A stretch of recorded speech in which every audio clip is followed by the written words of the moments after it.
Q Talk America, home of The Show with Clayton McKee, Marnie Ryer, Kat Carlson, and Al Perkins.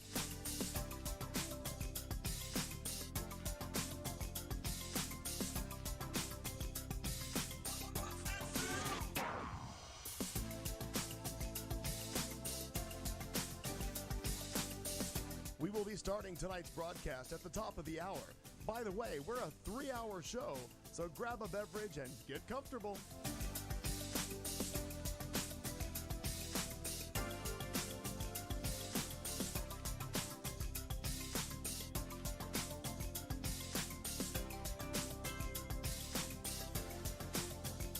If you have a topic you'd like us to talk about or a question for the cast, please post it in the chat room or on our Facebook page. Simply look for The Show with Clayton McKee on Facebook.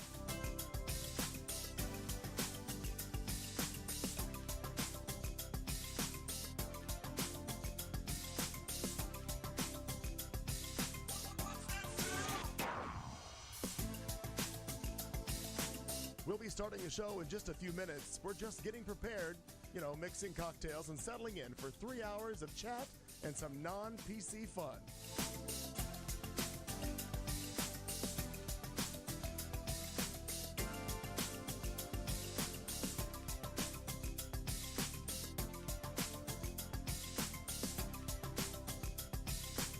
From wherever you're listening or watching our show, let us know where in the world you are by posting in the chat room or hit us up on Facebook.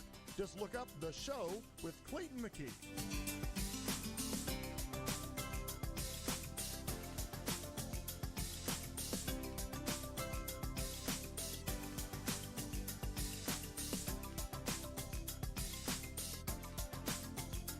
At the beginning of hour 2 is when Al gives us our drinking word for the night. Grab a beverage and drink along with the cast as they get rolling.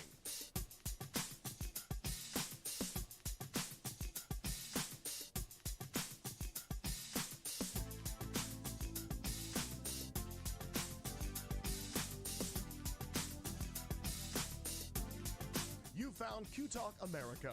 Tonight's live broadcast will start at the top of the hour.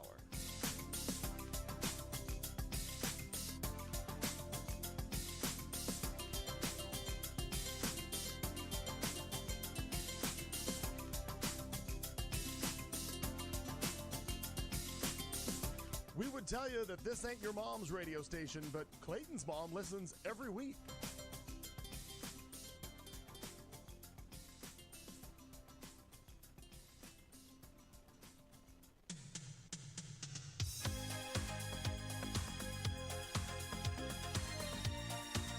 You found Q Talk America, home of The Show with Clayton McKee, Marnie Ryer, Kat Carlson, and Al Perkins.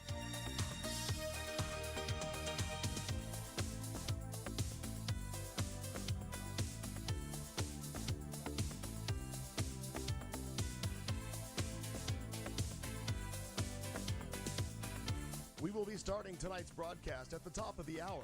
By the way, we're a 3-hour show, so grab a beverage and get comfortable.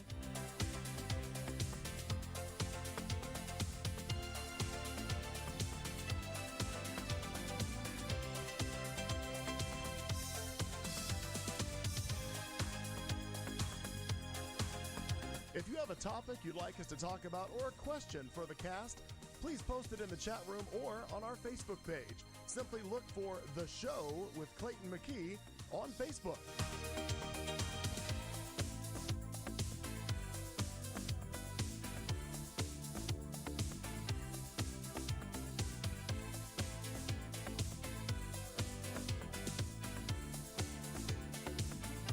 We'll be starting the show in just a few minutes. We're just getting prepared, mixing cocktails and settling in for 3 hours of chat and some non-PC fun.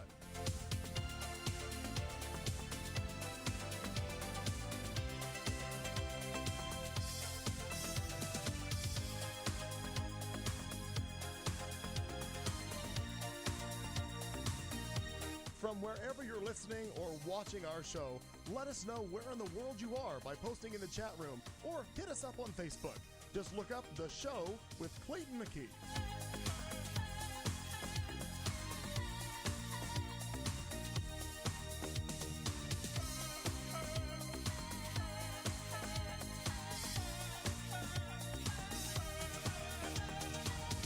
At the beginning of hour 2 is when Al gives us our drinking word for the night. Grab a beverage and drink along with the cast as they get rolling.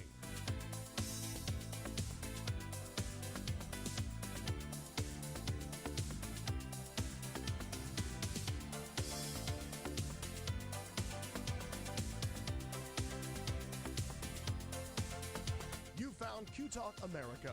Tonight's live broadcast will start at the top of the hour.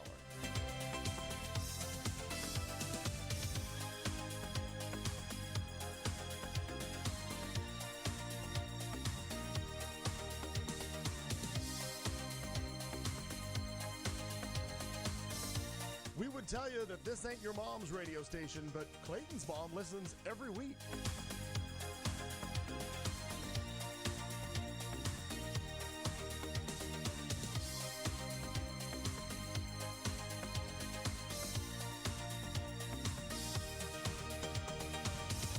You found Q Talk America, home of The Show with Clayton McKee, Marnie Ryer, Kat Carlson, and Al Perkins.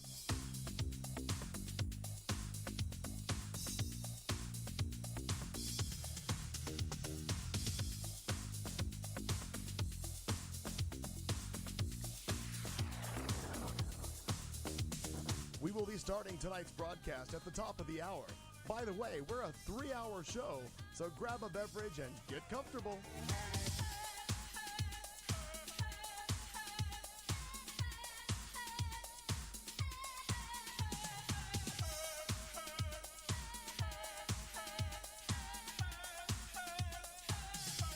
If you have a topic you'd like us to talk about or a question for the cast, please post it in the chat room or on our Facebook page. Simply look for The Show with Clayton McKee on Facebook.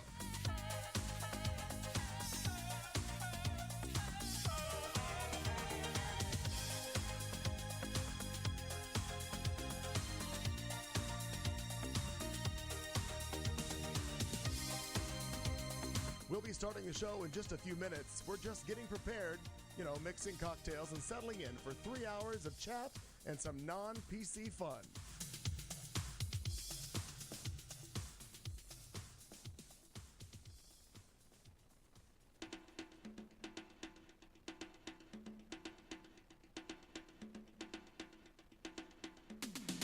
From wherever you're listening or watching our show, let us know where in the world you are by posting in the chat room or hit us up on Facebook. Just look up The Show with Clayton McKee.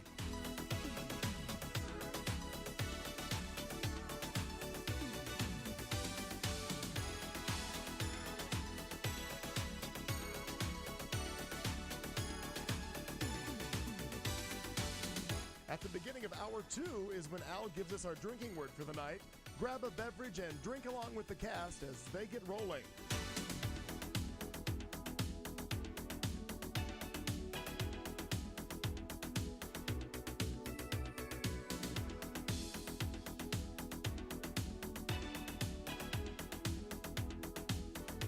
You found Q Talk America.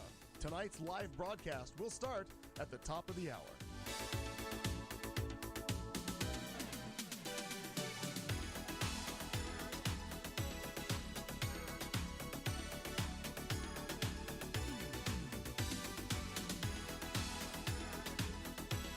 We would tell you that this ain't your mom's radio station, but Clayton's mom listens every week.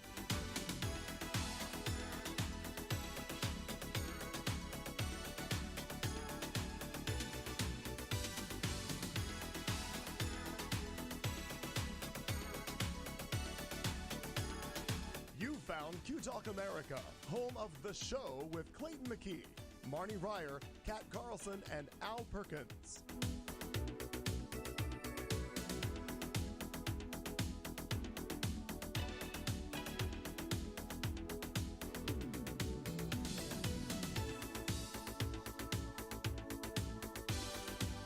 We will be starting tonight's broadcast at the top of the hour.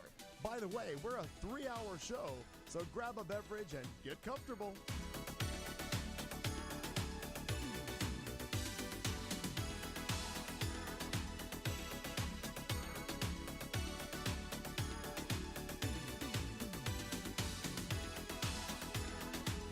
If you have a topic you'd like us to talk about or a question for the cast, please post it in the chat room or on our Facebook page.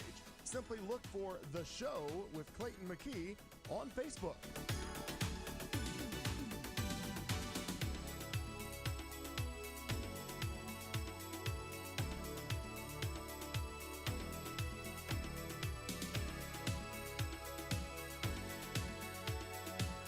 We'll be starting the show in just a few minutes. We're just getting prepared, mixing cocktails and settling in for 3 hours of chat and some non-PC fun.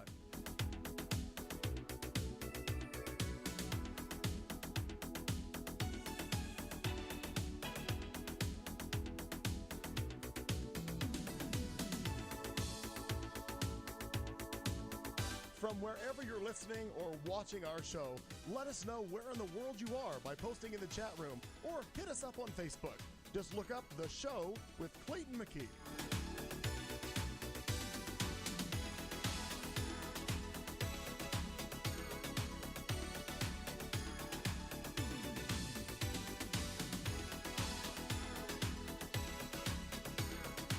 At the beginning of hour 2 is when Al gives us our drinking word for the night.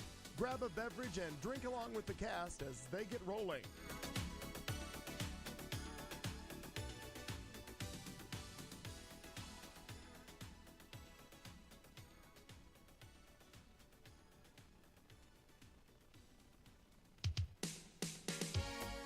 You found Q Talk America. Tonight's live broadcast will start at the top of the hour.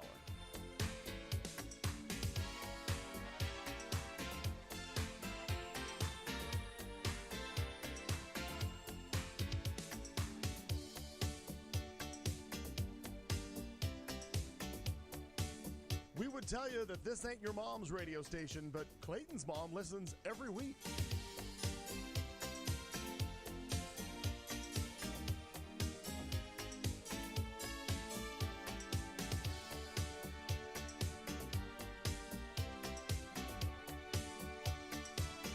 You found Q Talk America, home of The Show with Clayton McKee, Marnie Ryer, Kat Carlson, and Al Perkins.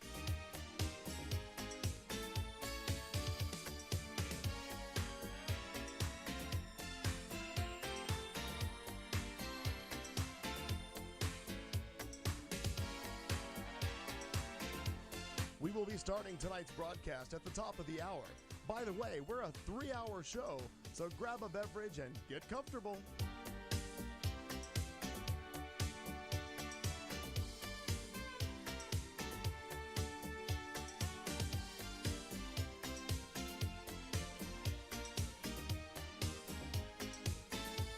If you have a topic you'd like us to talk about or a question for the cast, please post it in the chat room or on our Facebook page. Simply look for The Show with Clayton McKee on Facebook.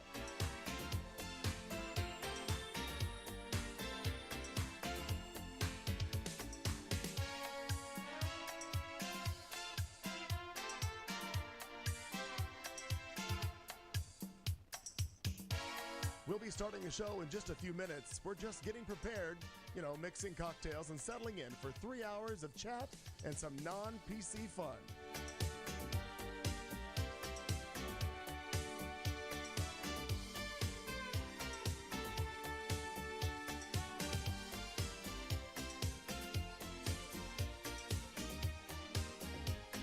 From wherever you're listening or watching our show, let us know where in the world you are by posting in the chat room or hit us up on Facebook. Just look up The Show with Clayton McKee.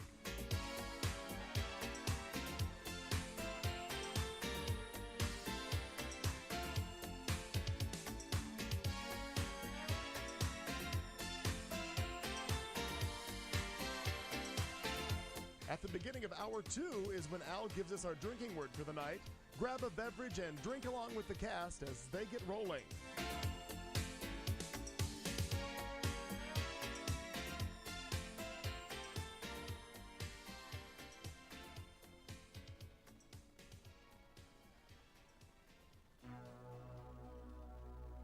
You found Q Talk America.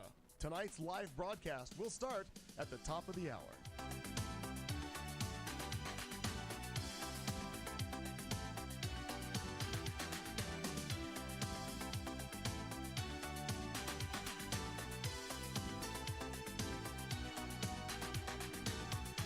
would tell you that this ain't your mom's radio station, but Clayton's mom listens every week.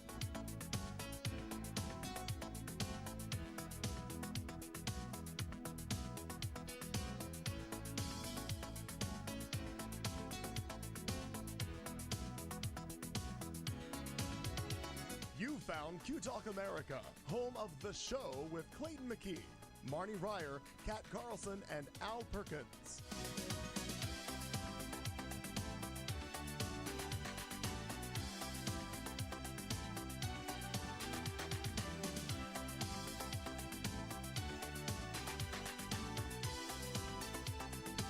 We will be starting tonight's broadcast at the top of the hour.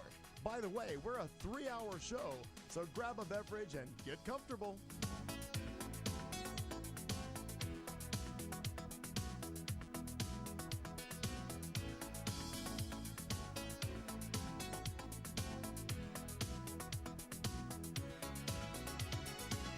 If you have a topic you'd like us to talk about or a question for the cast, please post it in the chat room or on our Facebook page. Simply look for The Show with Clayton McKee on Facebook.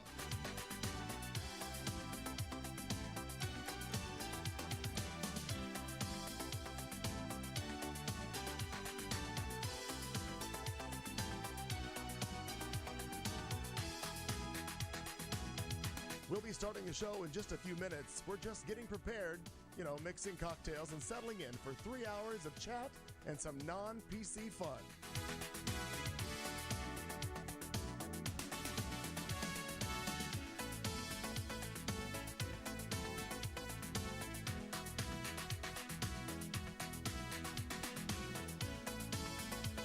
From wherever you're listening or watching our show, let us know where in the world you are by posting in the chat room or hit us up on Facebook. Just look up The Show with Clayton McKee.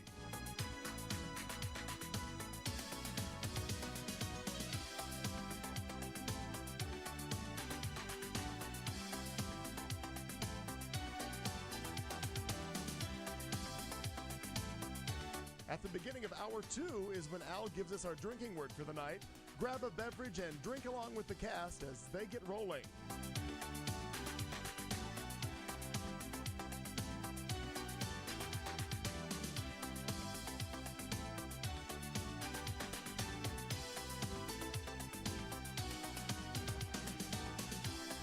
You found Q Talk America. Tonight's live broadcast will start at the top of the hour.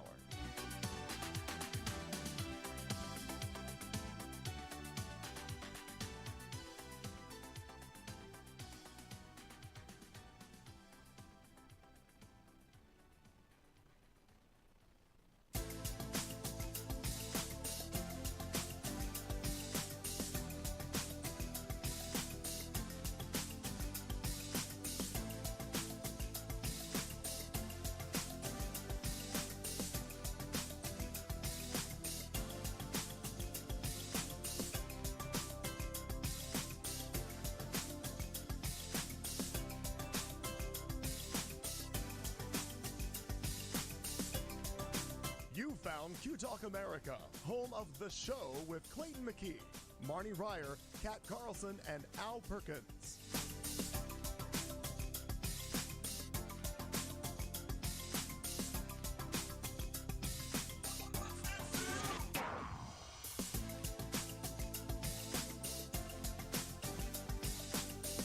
We will be starting tonight's broadcast at the top of the hour.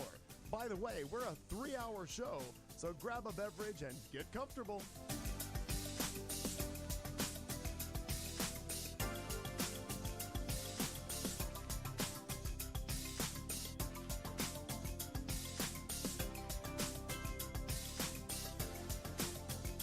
If you have a topic you'd like us to talk about or a question for the cast, please post it in the chat room or on our Facebook page. Simply look for The Show with Clayton McKee on Facebook.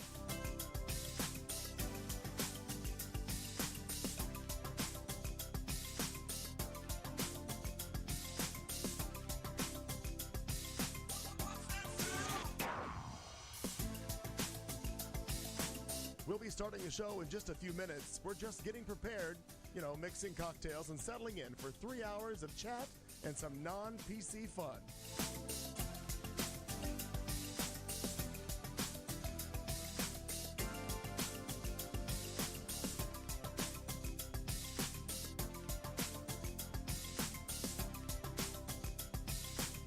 From wherever you're listening or watching our show, let us know where in the world you are by posting in the chat room or hit us up on Facebook.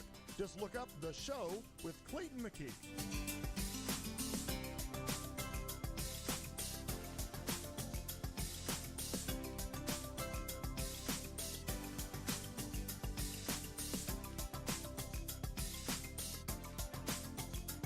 At the beginning of hour 2 is when Al gives us our drinking word for the night.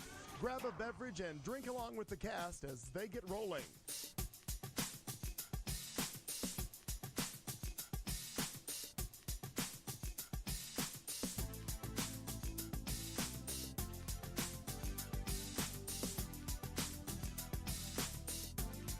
You found Q Talk America.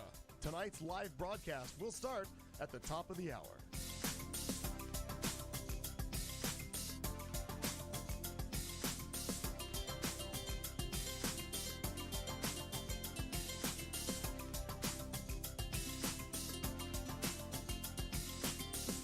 We would tell you that this ain't your mom's radio station, but Clayton's mom listens every week.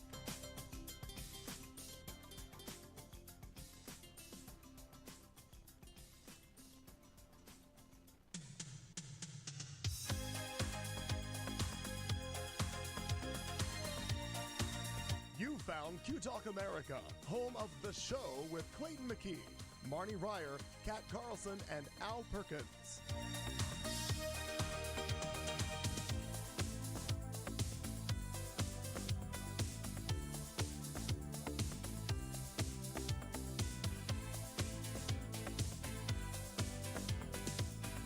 We will be starting tonight's broadcast at the top of the hour. By the way, we're a 3-hour show, so grab a beverage and get comfortable.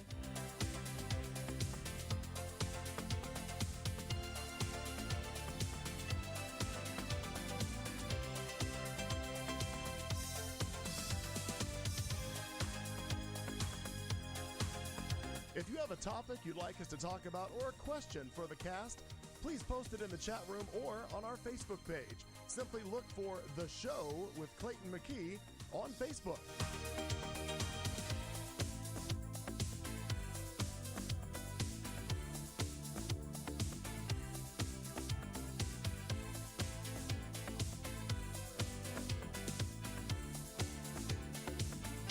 We'll be starting the show in just a few minutes. We're just getting prepared, mixing cocktails and settling in for 3 hours of chat and some non-PC fun.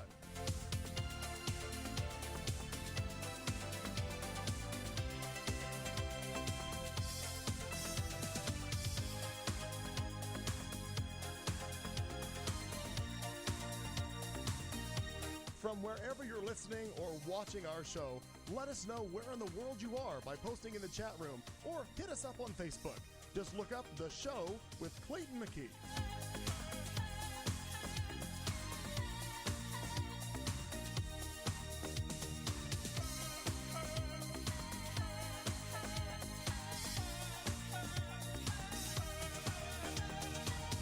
At the beginning of hour 2 is when Al gives us our drinking word for the night. Grab a beverage and drink along with the cast as they get rolling.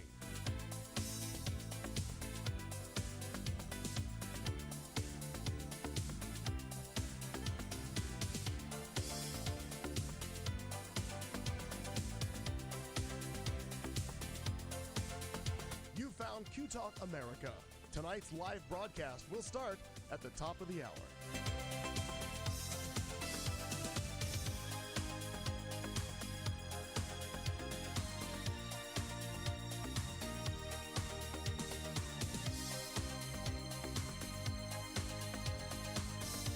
We would tell you that this ain't your mom's radio station, but Clayton's mom listens every week.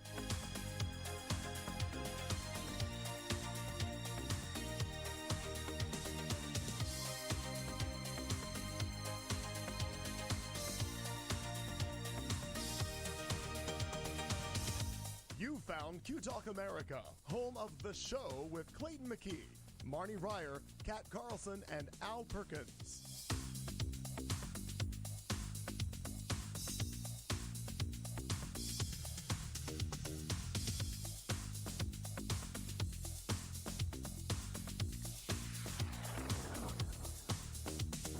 We will be starting tonight's broadcast at the top of the hour.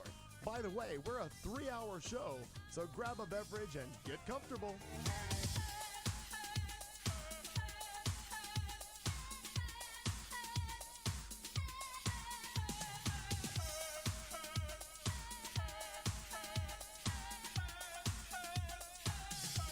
If you have a topic you'd like us to talk about or a question for the cast, please post it in the chat room or on our Facebook page. Simply look for The Show with Clayton McKee on Facebook.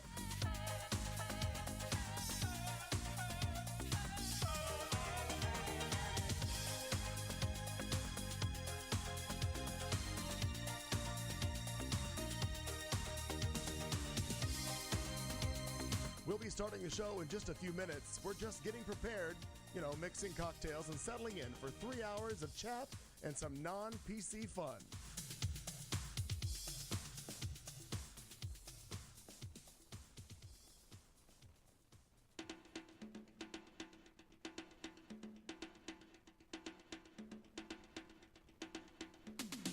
From wherever you're listening or watching our show, let us know where in the world you are by posting in the chat room or hit us up on Facebook. Just look up The Show with Clayton McKee.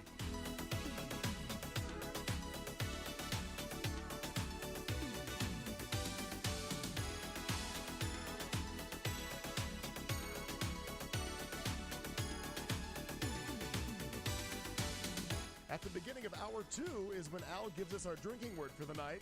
Grab a beverage and drink along with the cast as they get rolling.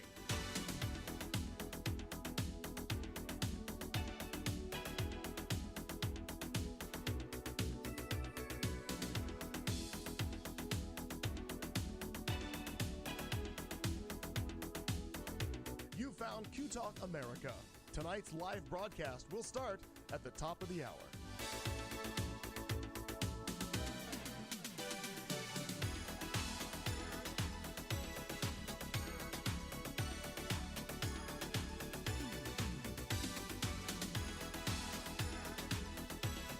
We would tell you that this ain't your mom's radio station, but Clayton's mom listens every week.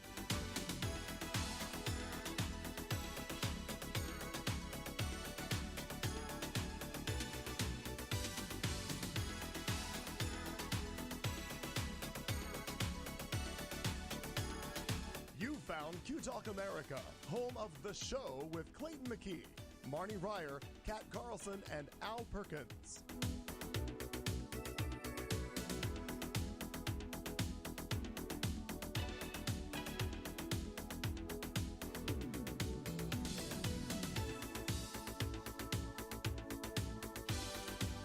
We will be starting tonight's broadcast at the top of the hour. By the way, we're a 3-hour show, so grab a beverage and get comfortable.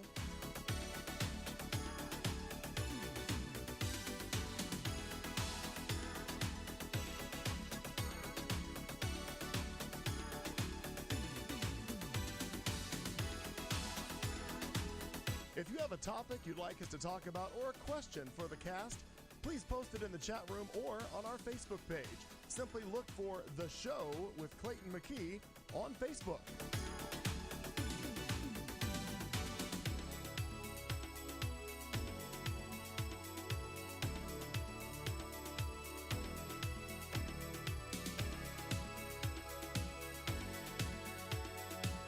We'll be starting the show in just a few minutes. We're just getting prepared, mixing cocktails and settling in for 3 hours of chat and some non-PC fun.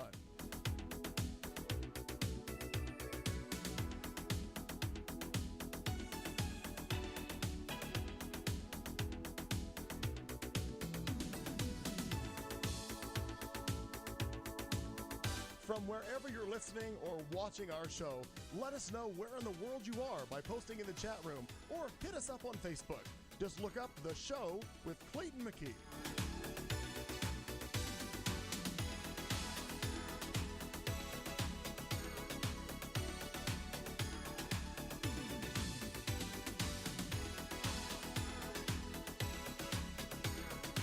At the beginning of hour 2 is when Al gives us our drinking word for the night. Grab a beverage and drink along with the cast as they get rolling.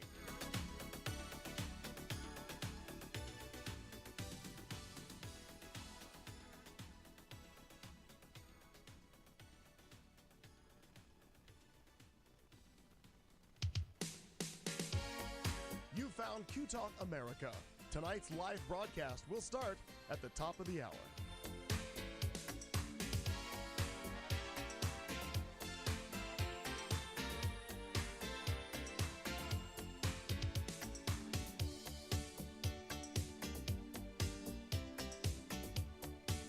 We would tell you that this ain't your mom's radio station, but Clayton's mom listens every week.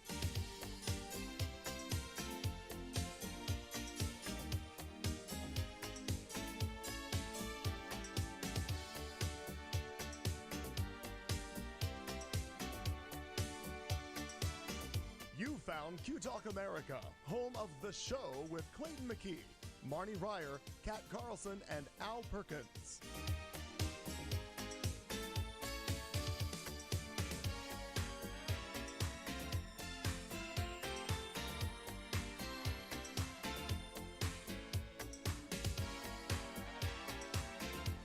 We will be starting tonight's broadcast at the top of the hour.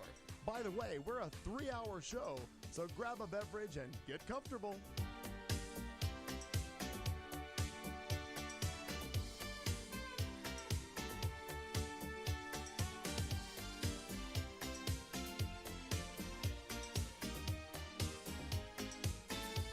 If you have a topic you'd like us to talk about or a question for the cast, please post it in the chat room or on our Facebook page.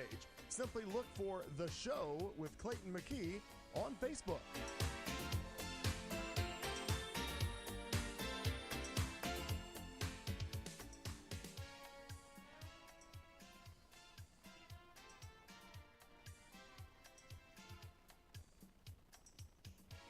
We'll be starting the show in just a few minutes. We're just getting prepared, mixing cocktails and settling in for 3 hours of chat and some non-PC fun.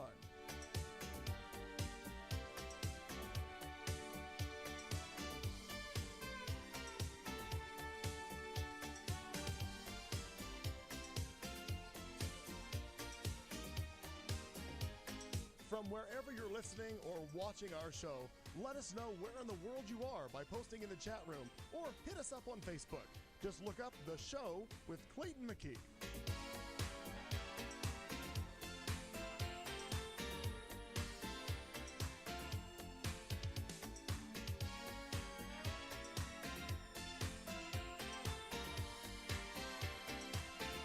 At the beginning of hour 2 is when Al gives us our drinking word for the night. Grab a beverage and drink along with the cast as they get rolling.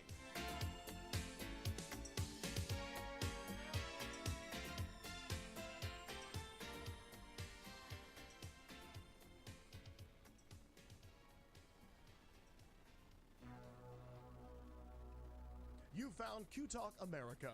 Tonight's live broadcast will start at the top of the hour.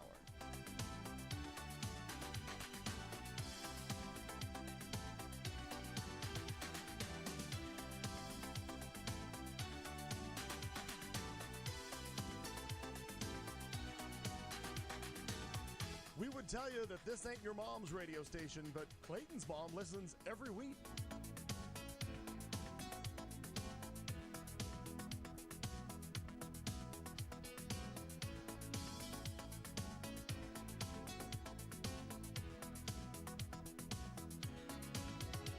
You found Q Talk America, home of The Show with Clayton McKee, Marnie Ryer, Kat Carlson, and Al Perkins.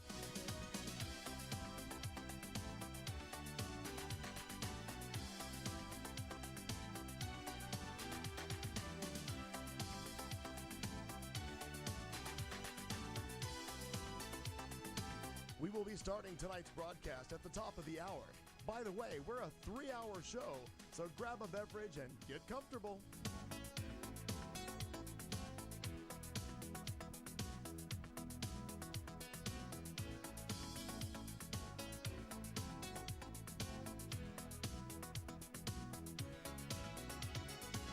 If you have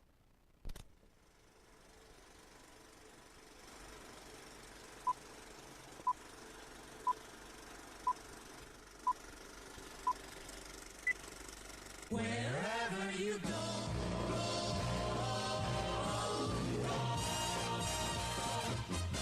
you can listen to the news.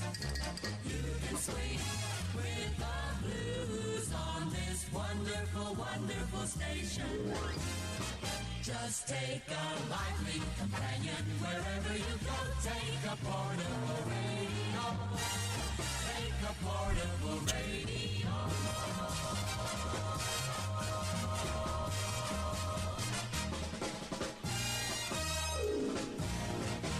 Now, here comes the music.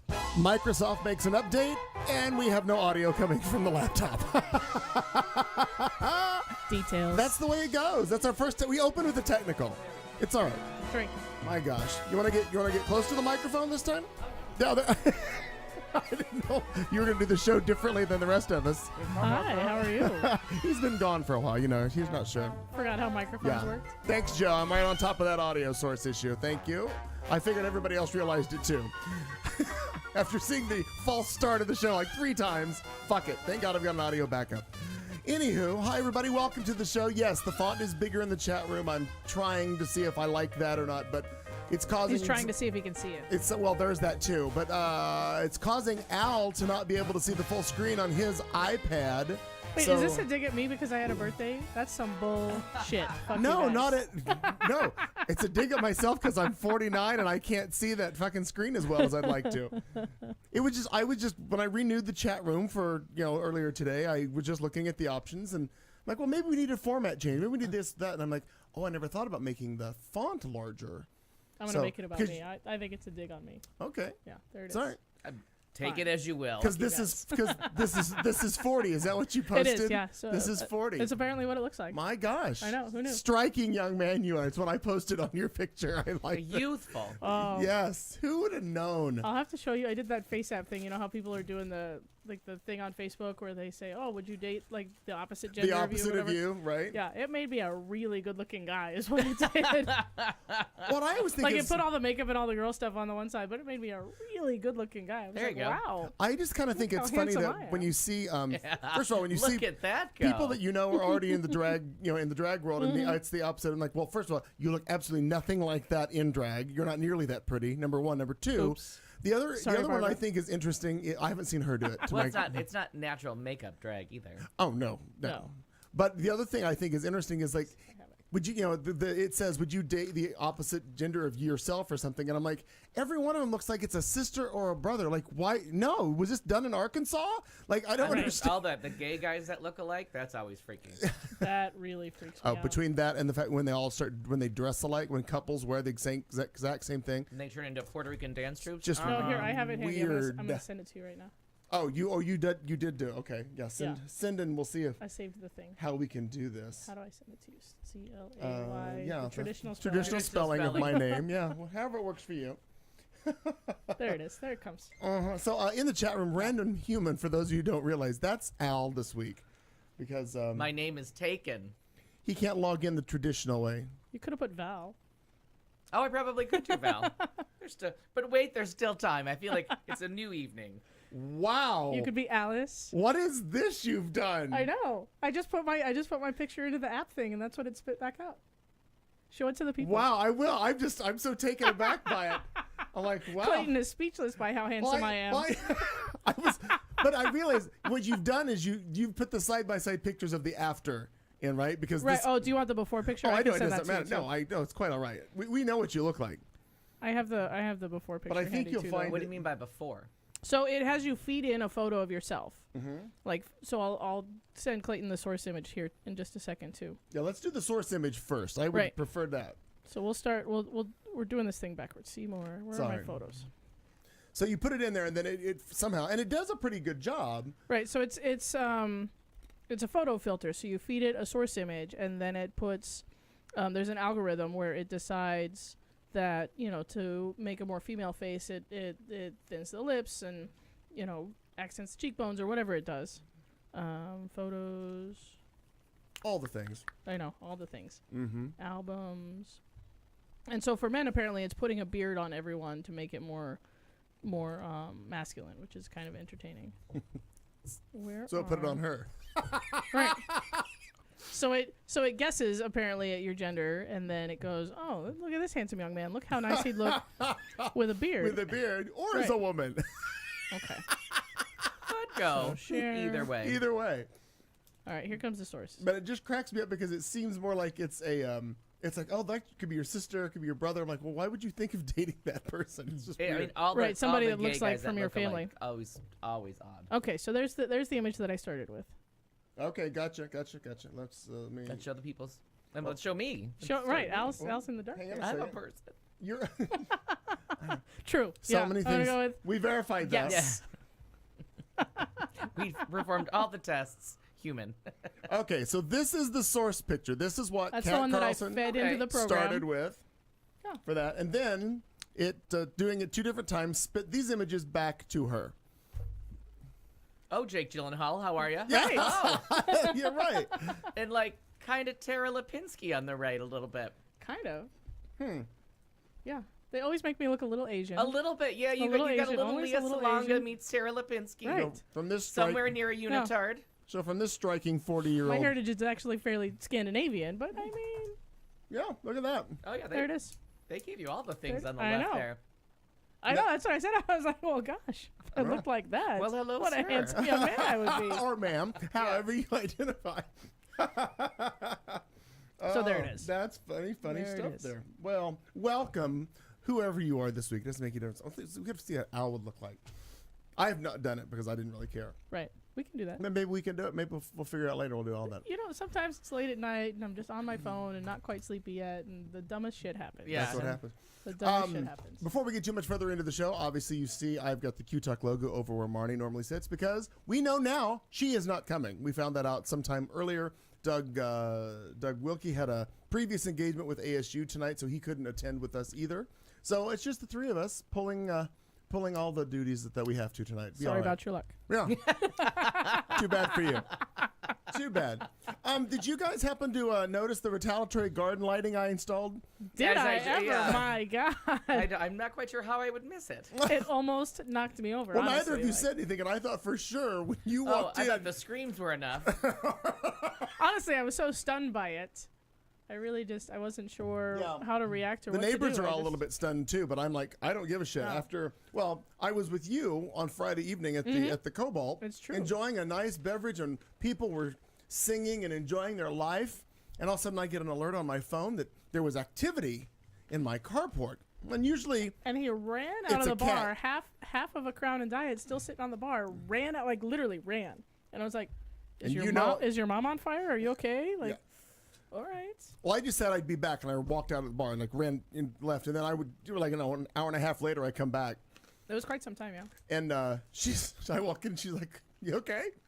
So there was a person that did not belong here. Right, he rode up the driveway and came into the carport and then cased the front of the house and looked at stuff. I watched. And I got here, met the police officers here. I was on 911 call driving here as I was, blah, blah, blah, blah. So anyway, we got here at the same time. They secured the perimeter. Everything was fine. And I think he heard me over the camera talking is what could be what scared him off. I'm not sure. Hey, you kids, get off my lawn. Yeah. So, but when we got here, there were nowhere to be found. Didn't see him anywhere. So you can talk to somebody out there? Yes, all of the cameras you can talk to through the app. You just hit the microphone and you can talk back and forth through the cameras. Wow. Yeah. So if you were to show up and he was, say at Stacy's or at Cobalt or wherever he might be, Get your ass here. you could just stand in the middle of the driveway and wait for him to talk to you, and you can have Yeah. a two-way conversation because Or he you can could hear you too. Or you could call me on your phone. Whichever way I know, works but easiest. that way seems so much more Seems convenient. very fun to just show up. Just stand at the camera and go, stand in the "Open, driveway." Open, open, open. So anyhow, I I'm went. gonna start doing that. Whenever I'm in I the change neighborhood, I'm cameras, just stop gonna, by, just gonna stop stand by on and my stand in the carport. driveway. You're like, oh no, the car's not there. I'm gonna go call Clayton. So I went the next day and bought all of the independent That is witchcraft. the components to put together my own motion detection light ensemble, and boom, that's what you got. You can just light up everything. I think a plane moved closer when that light came on. But I enjoyed it. But the retaliatory garden lighting obviously came up as I was posting. Some other people, and Alan down the street laughed about it, and so I posted the link to our show, the retaliatory. So where I was reading it, and he'd never heard of it. He thought that was something we'd done. I'm like, no, Google it. Like, it's Australia. You'll find it. Oh yeah. But we got a couple more hits on that one because Our still native is so funny. language, our native tongue is screaming. Now that's a safety issue. We can't have that now, can we? So many funny things with that. There But- really are. Anyhow, but it lights your way, lights the way in, It and when blinds you in. and when you leave, it lines you. Now the funny thing is, with the night Saturday when I installed it, one of my cats went outside and walked past the sensor and it all came up, and she ran like a son of a bitch, scared the hell out of her. I think she's used to it now, realizing it's just lights. No, the light, it hurts. But oh my god, it scared the hell out of her. It was funny to watch. Anywho, well, since that, what else is up with you, Kate? You had your birthday. I got am that. celebrating milestones left and right. I was informed today that it's my 11th anniversary of Facebook. Oh, welcome. look at you. Time well spent. I Sure. need to delete this shit. You can. How about I get pictures from you? Well, I don't know. I'd have to find another method. Another source. I have an iDevice now. I could just drop them to you Oh, somehow. that's I true. don't You know. can airdrop if I we're could, here. Yes, yeah. you exactly can. Very Except they won't get into this. Well, Let's- then you'll have to send them to yourself. Oh, fuck. God. Now it's a two-step process Jesus. because she wants to get off the computer. God, lesbians make everything difficult. Why is that? Just lucky. Because we can. Because just lucky. Because Do you- genetics. I don't really know. Do you feel I don't really lucky? know. I'm not spitting in the tube, so I guess I'll So- never know. 11 of your 40 years spent on the 11 Facebook. of my 40 years spent on the Facebook. That's Mm-hmm. that seems like a life well lived. Oh, I Congratulations assure to you it me. was. No wasted time there, young lady. Other than that, nothing. I don't actually like big parties for my birthday and stuff like that. Like people have their birthday month and their birthday week, and I'm like, a day is fine, and all I really want is like candles and a present. Yeah. You know, kids to sing to me off key. That's literally all I want. So that's what I got, which was wonderful. Yeah. And then it turns out I actually work with some nice people because they found out. I know they Good to find out. they were a day late because Facebook doesn't announce to anyone that it's my birthday because I turned that off years ago Yeah. because that got out of hand real fast. Yeah. It's like can't because I can't ignore them. You know what I mean? Yeah. Like it's impolite to just watch messages come by Right. and not respond to them. And then unfortunately, it's exhausting to spend all day on your phone saying, "Oh, thank you, thank you, Yeah. thank you." So I turned it off. If you remember it's my birthday, great. If you don't, super okay. Right. I'm Yeah. okay. That seems legitimately fine. Yeah, but the boys I work with were kind and got me a card and a little cupcake. It turns out, I don't know if this is a thing or if it's just my luck, but it turns out that I've reached an age where you only get a cupcake and not a whole cake. Oh. Because I got not one, not two, but 3 cupcakes with candles over the course of my birthday. Marnie was kind and brought me one last Tuesday. And then in lieu of a whole cake at my own home, I got a cupcake surrounded by a pile of my favorite Christmas cookies, which was totally fine with me, but still just a cupcake. Yeah. And then the boys at work got me a cupcake. It's like, is that a thing? I don't know. And I'm not aware of Is this. there- I is there feel an age strangely threshold where cheated. you- Yeah. where you only get cupcakes, I'm not sure. From someone who doesn't get super excited about cake, I would still be like, I'm gonna need more of that. Right. Why do I only have this little cake? Yeah. I'm gonna need you to prove I'm your probably love not even gonna, in more cake. I've lived this long. I need Yeah. the whole sheet of cake. Yeah. yeah, and not to sound ungrateful because I don't eat a terribly large amount of cake anyway. Yeah. But it seemed rather strange Good to to me that know. it was all just Not a big caker. cupcakes. Yeah. Well. Well, it was Is that a hint? Should I lose some weight? Yeah, I'm not I sure don't how to know where take- we're going. Oh, I think where you're we're taking a little farther than you needed to there. Yeah, probably. when That's I all right. graduated from nursing school and like they wanted to get a cake and my sister had this like thing of like, I don't think he likes cake. Yeah. Like, I don't think he has a favorite kind of cake. Perhaps just a ceremonial cake will do. How about a picture of a cake? Can we just send you that? A scratch and sniff, That maybe. does sound nice. But it turns out like I like to look at it and I like a little taste and then I'm kind of fucking done. Right? Yeah, I feel the same way. Yeah. Yeah. But I definitely want to taste it. Oh yeah, I gotta have like a little piece. Unless you got some bizarro fucking flavor that I'm like, no, that's not meant for cake. Like orange zesty Oh, no, there has to be- raspberry marmalade It has bullshit. to be That's not- chocolate. That's toast. There is no You're other kind of confusing cake. cake with toast. There's only chocolate, honestly. The other kinds of cake are just not cake. They're not allowed. Oh, mine is German chocolate. It has been for my whole life. See. I like a nice white cake with a chocolatey frosting. Oh, see, there's some chocolate in there. I'm in. Yeah. Sold. I can't do the whole thing. When it's all chocolate. carrots and berries, I can't. What, am I a Can't. rabbit? Did I order a salad? And it's all just sugar anyway. So you're just going to be wired. Something went wrong between the kitchen and here. A salad mated with my cake. I didn't know it was possible evolutionary, but Those rabbits But here we are. busy. And haven't we learned? So you guys, oh, we are, and we've fuck learned anything. things. Is that cake? But yeah, I have nothing else to report. Nothing else. Nothing else to report. Okay. No, turned 40, worked 4 days, slept 1 day. Here I am. Found out you work with nice people. I mean, I think that's the biggest thing to take That from was this all. actually Just a very sweet. cupcake? No. They wrote actually some astonishingly nice things in the card that I was like, from you fuckers. Thank you. Like really, really kind things. Like we enjoy working with you, sir. Like, yeah. Kat, you are wise as you are handsome. Kind words indeed. No, it was just one of those moments where you realize that perhaps you've impacted someone else's life more than you think that you have. And Oh, I know. the rants will continue until morale improves. I Yeah. understand that. Yeah, and the beatings. The Well, beatings, there's that. yes. I'm sure not everyone feels that way, but the people that did feel that way, I was taken aback a little bit. Yeah. Very Have you found the new karaoke host, by the way? I have not yet. No. Who's missing? No, well, we'll talk about that off air. Okay. Yeah, we're Well, not she going to may- shame anyone. We are Wait, in the market for new karaoke hosts. So any local listeners that feel like you have the skills to do that, The please skill apply. set, yes. You'll find it. You'll find it funny though when she tells you. Oh yeah. We'll talk about that after Yeah, the show. yeah. No. We'll move on. Which days of the week are open? What'd you do this week? I did so many things. Oh, lots So of I'm stuff. sure you all talked about last weekend's beautiful adventure of the dear Evan Hansen and all the feelings. So I trust that you all handled. She's still looking for a support group. Right. That's still the ugliest I've ever cried in public ever in my life. I fantastic. have a topper for you. Do you? Was it come from away? No. Oh, okay. Just the flight. So I mean, just if I could add to the need for a support group for dear Evan Hansen, what a beautifully, beautifully, beautifully performed, beautifully written piece of everything: theater, music, the performances, the set, everything. That was just that stayed with me for days. Just left me with such a, I don't know, an urge to do something. I don't know what. To come here, I don't know. But I Okay. mean, I was motivated to go to dinner. I'm not sure. Like I want, you wanted to do something and be of some use. I don't know. That was very Yeah. an emotional kick in the crotch is how I like to call it. Like Okay. an almost But literal. in a good way. Yeah.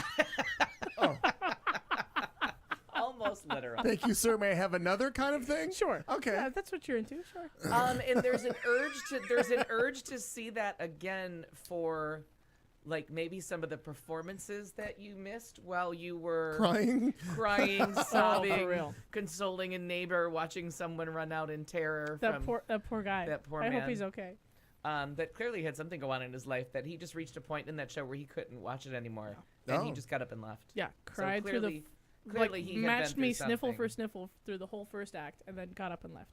Oh In wow. the second act, couldn't anymore. Like you could just tell he was physically upset and could not. Maybe his name And never was returned. Evan Hansen. Oddly, I don't know. Maybe his name was Connor. I don't know. Well, okay. So, you watched it and then left the state. Yeah, I just left. Beautiful, and then went to California with my friend Mitch, who I worked with many years ago, and we know him from the BNDS, and met up with Harrison. We did a day of Magic Mountain. Which started off apparently with this shot of you from you outside the gates. Just ridiculousness, and I will tell you. Oh, I do want to send you a video. Now that I think about it, I forgot about the video I took. Hope I can play that.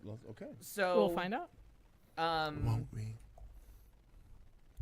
Let's see if you can play this. If you can do it through Messenger, that'd be better. Yeah, that's what I'm doing. Got it. So, went to Magic Mountain. The record that I held from a couple years ago was 20 roller coasters in one day. That's a lot. That That feels like a lot. far surpassed that. With an absolutely, I will say we hit. I will say we hit 24, but Wow. 25 may have actually happened. I was actually looking for the AEDs, the automatic external defibrillators around. Never found one. All right. Because I'm an older gentleman, and there's a real risk of a heart attack with all that was going on there. Because there is some terrifying shit there. If you love your children and you want them to grow up to be Imagineers and just have the world at their the world at their fingertips and nothing but dream, Disneyland. You Sure. want your kids to just know what death might possibly come to them as Magic Mountain. Fucked up roller coasters. All right. Just legitimately fucked up stuff. Yeah, you posted a video of one, and I was like, nope. Which I think is the one that Remind he's me gonna not to play. go on vacation with Al, because nope. Nope. So we did all of them. We did the first hour. We did 5 in an hour. No lines. We went, for those that want to do it, the day after Thanksgiving. Very good day to go to a roller coaster bet. park because they're open and And there's no one nobody's there. going there, right? And it turns out the first Friday of December, also good times. Huh. No one there. Rode over and over again.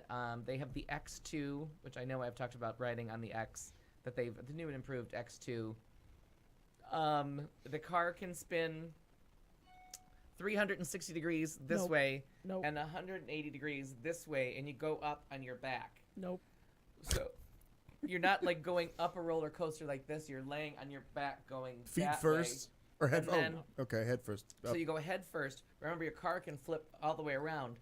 So the first car goes over the hill and drags the rest of the car. And that car, if you're in that car, you just feel yourself just hanging backwards like 7 stories above Magic Mountain, and you invert while you're doing it. So you started sitting up, but then you flip over backwards from your weight, and you wait for the whole car to get over the top, and then you drop. The crazy thing is if you're in the end car, there's no wait time. You just flip right over. Yeah, everybody else does the waiting. You just get there and you just start spinning in your seat this way as you go down this crazy thing. And you are not secured incorrectly. It is just a bra. I swear to God. It was just fucking nuts.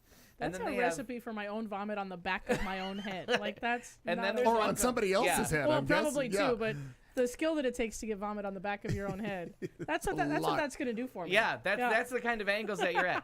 And then there's one called Tatsu that I absolutely love, and that one really does simulate flying. And you sit in your chair, you get a really good harness. I must say, the Tatsu, you feel really safe, and they've even added like a foam layer underneath the harness. But then so you're sitting like that, like I'm sitting like this, and it would be like if someone took the back of the chair and hooked it to the ceiling, so that when the ride starts, you're flush with the ceiling facing the ground. Okay. And then you go like this and you go up, and then you fly because there's no car in front of you. The whole thing is behind you. So as it takes you downhill, you can't see the cars in front of you or anything. So it feels like you're just flying. Like all the power is coming from behind you. And you are like, there's one part where you go up like this, go up towards the sky, and then dive down, and it looks like you're coming into like a fountain at the park. And there's zero gravity as you do that one hit. Right. You just go weightless as you slide into it. And it was so fucking stupid. We rode it 3 times in a row. So as death-defying as those are, they just opened this new ride. I'm hoping that you don't need any sound for this. No. because- Oh, it'd be funny if you could hear the screaming. Well, no, I'm sure we can envision that. So we'll do this. Whoops, play. There you go. So this. Yeah, I got no. Okay, wait. Make sure my microphone's on. It is on. Okay. It's happening right You're now. You're. Oh wait.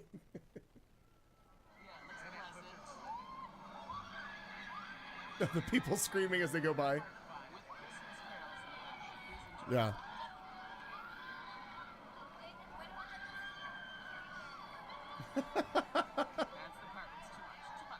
Too much, she says. Too much. So it legitimately goes. It's 75 miles an hour. It's their newest ride. It's called Crazanity. It goes 75 miles an hour, but it starts off as this really nice little swing, and the circle kind of turns a little bit. So so easy, so soothing on a warm winter's day, and then it just speeds up and goes way too high. And another one. It goes up so high that you're hanging upside down in something that's just a chair. But all of a sudden you're upside down and it starts to spin, and it gives you it goes up that little bit, that you get that little bit of that zeroed gravity, and like, oh no. My first ride ever when I was like 8 years old in Carowinds, North Carolina, I almost passed out from like whatever it was doing. And this one, the second time, because it was in the dark. The first time it was daylight and we were like fucked up, fun, maybe one more time at the end of the night. We went after it got dark. And first we stood in the queue waiting, and the thing is like zooming past you, and it looks like something out of a horror movie. Like it looks like something like some giant is just swinging people to their death, because you can see their faces and they're coming at you at like 75 miles an hour on this thing that sounds like a crashing semi. And you're like, oh no, that's all the wrong noises, all the wrong like, and the fear on their face is real. Yo, So of course we got right on. Sure. So we did that, and like this kid next to me, I was like, I want a camera for all this because it was really cool. It was a beautiful day, but just off in the mountains in Valencia, California, it was snowing. So we had a sunny day, but if you look just a little bit to the north and to the east, there were snow clouds, and it was snowing like crazy. So like all of a sudden you get this because really there's that cold big mountain breeze. pass right there, just north of. Yeah, Magic just Mountain. north of there. So it was every time you got to the top of something, like the view was like, Oh, yeah. what a fantastic day to have all this sunshine. But then just over here, you could see the storm going on, because we were high enough to die or see, Right, a whatever. different geography. Fuck my life. But so when you got to the top, it was very pretty. But so the kid had the glasses on, so I wanted a camera. And he goes, oh, I'm going to record all this, because he was wearing, and I don't know how he kept them on, but I guess there's some kind of like GoPro glasses. Okay. Okay. So it's really your point of view. There have been a couple And I was iterations like, of those over time. oh, I am so sorry about how bad the swearing is going to be on this. And they turned out to be two really nice gay guys, and they were like, yeah, we'll probably be with you. Right. And so I'm like, I'm going to teach you new ways to say fuck no. And all like, not safe, not safe. That's all I kept I need an screaming. adult. I need an adult. Who's in charge of this shit? Jesus.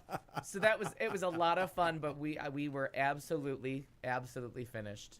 Yeah. Like just and then we went on one more in the dark called I can't remember what it's called. Like Sheer Heart Attack or something like that. That's a Queen song. But one of those magnetic ones that can go from like 0 to 60 in 2 seconds. And so you have to remember to keep your head back, because it goes off. Well, it goes over this whole thing, Sheer Force, I think it's called. You go through this whole track, and then you go into this lit up tunnel, which was so cool at night. And then it slams on the brakes, and you stop on a dime, and it's more whiplash. And then the car goes backwards, and you get sucked up the hill. So the last time in the dark, it was just the stuff of nightmares. To like come to a screeching halt and then go backwards through this lit up tunnel and then just be hanging looking at the ground. I was like, I'm going to have nightmares about this for the rest of my life. Like everything about this feeds into that. And then zoom, they drop you and you finish the ride. Crazy. Maybe Sheer Force or something like that. It's nuts. It was a bananas And you day. did that 25 times. Yeah. I would do that once and be done for the day. But I'd we be were like, I done. We to didn't go have home. dinner. Yeah. Mitch drove back to the rental place. I mean, there was no dinner. There was no sitting up. I just sat up in the room, and I tried to watch. I fell asleep 17,000 times through a movie, and we were in. He fell asleep on the couch at like 5:45. I think I fell asleep up in the room at like maybe 8. Wow. I mean, there was nothing, and there was no hint of dinner. There was no hint of, nope, that turkey leg is going to last us all day. I don't think I could put food in my stomach. And then the next day we went to downtown LA, and we went to see Come From Away at the Amazon. And we met Lindsay, of old coworker of Mitch's, who lives in the area and bought the ticket, and that's Harrison and I. And what a beautiful, beautiful show. Yeah. One of the best directed, most cleverly staged pieces of theater I have ever seen. Yeah. To 'Cause have they do it all with 6 people and 10 chairs. Like, yeah, right? 12 Yeah. it's 12 people that are playing every single role, and they like change 5,000 people in the story. Yeah, it's just amazing. And all of a sudden, just by the way they put the chairs, they're sitting in the airplane. They change the chairs again, they're sitting in 2 school buses. They change the chairs again. And you're so on that journey that it doesn't even take you a second to realize when, like, the town hall turns into the airplane, the people on the tarmac, to the people back at that are trying to get the buses to work. And it's all the same people. And they'll maybe put on a hat or change an accent, but no one looks any different. Like, the one guy Right. plays the Egyptian passenger, and he's one of the gay guys, and he's the town counselor, and he never really leaves the stage or does anything different. You just know what character he's Right. playing You just know he's different. instantly by context. And it's just such a brilliant theatrical It took me a while to catch on to event. that. Yeah. Because I've never seen it in its entirety, so only clips from whatever, wherever I find them all over the internet. And it took me a little while to catch on to that. I'm like, oh, wait, we're playing more than one character. Yeah, okay, oh, now I get it. Because I right. was like, why is she the pilot but also seems to be a local? I don't Yeah. understand. How can she be both? And for It- those who don't know what Come Well, From I'll Away get, is I'll about. get to that. So, okay, it's gotcha. about the town of Gander that has a relic of the Cold War. It has one of the largest airports in the Northeast. And before jet planes, it was where every plane that was going transcontinental had to stop to refuel.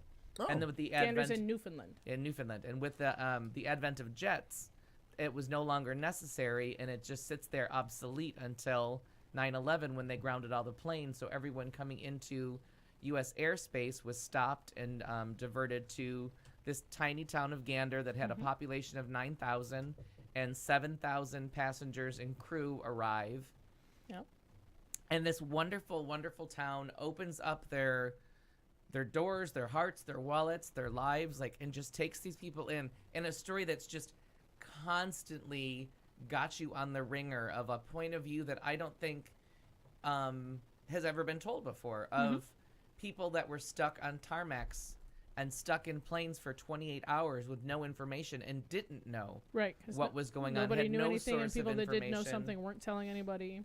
And as much as we think that everyone had cell phones, they didn't have the cell phones that we have now. So there wasn't internet. There wasn't the information available. Right.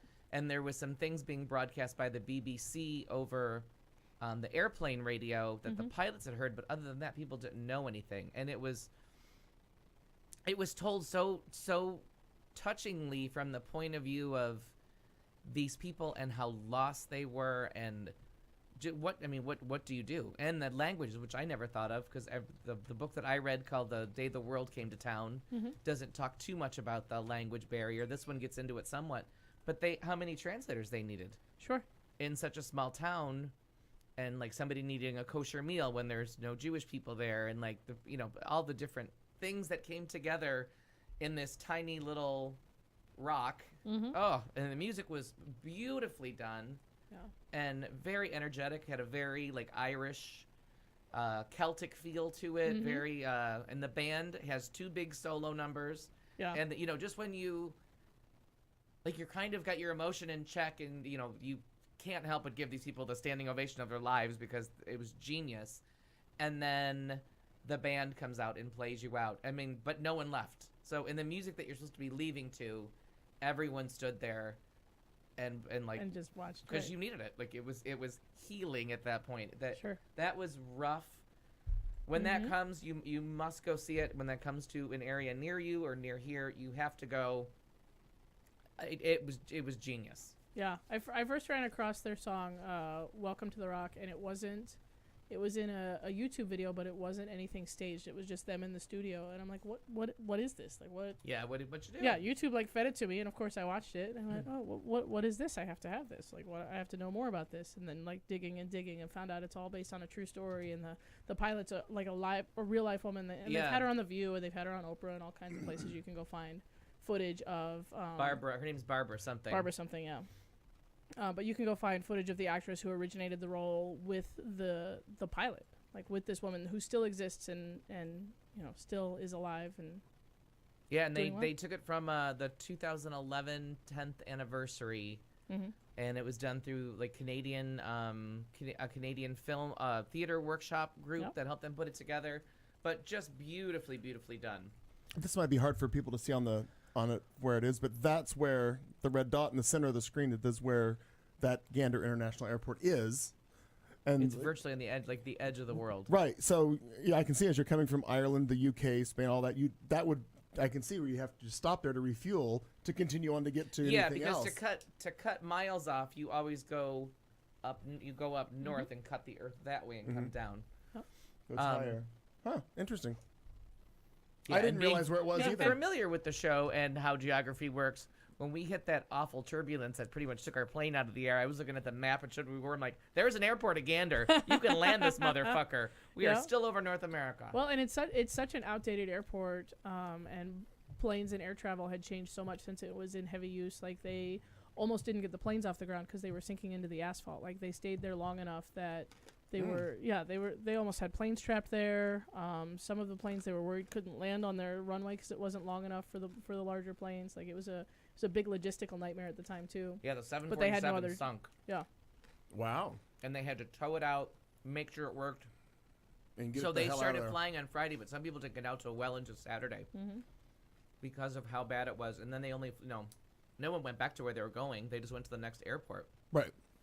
To figure out what the hell to do. Yeah, How to get home, right? Right. that still didn't mean you were home. It just meant you got Just to meant come you were back out to of the there. U.S. Yeah, craziness. Yeah. So there was that. It was a crazy And time. then just beaches and good times. And if you're in the Venice area, there is a restaurant called the Rose Cafe and Market that I recommend 110%. It's just darling. Well, because it looked like you ate there 75 times in 3 days. I tried. Just twice. And did you stop by this place to put in an application? What were you doing? Were you giving them your feedback? Yes, what was I remember happening that.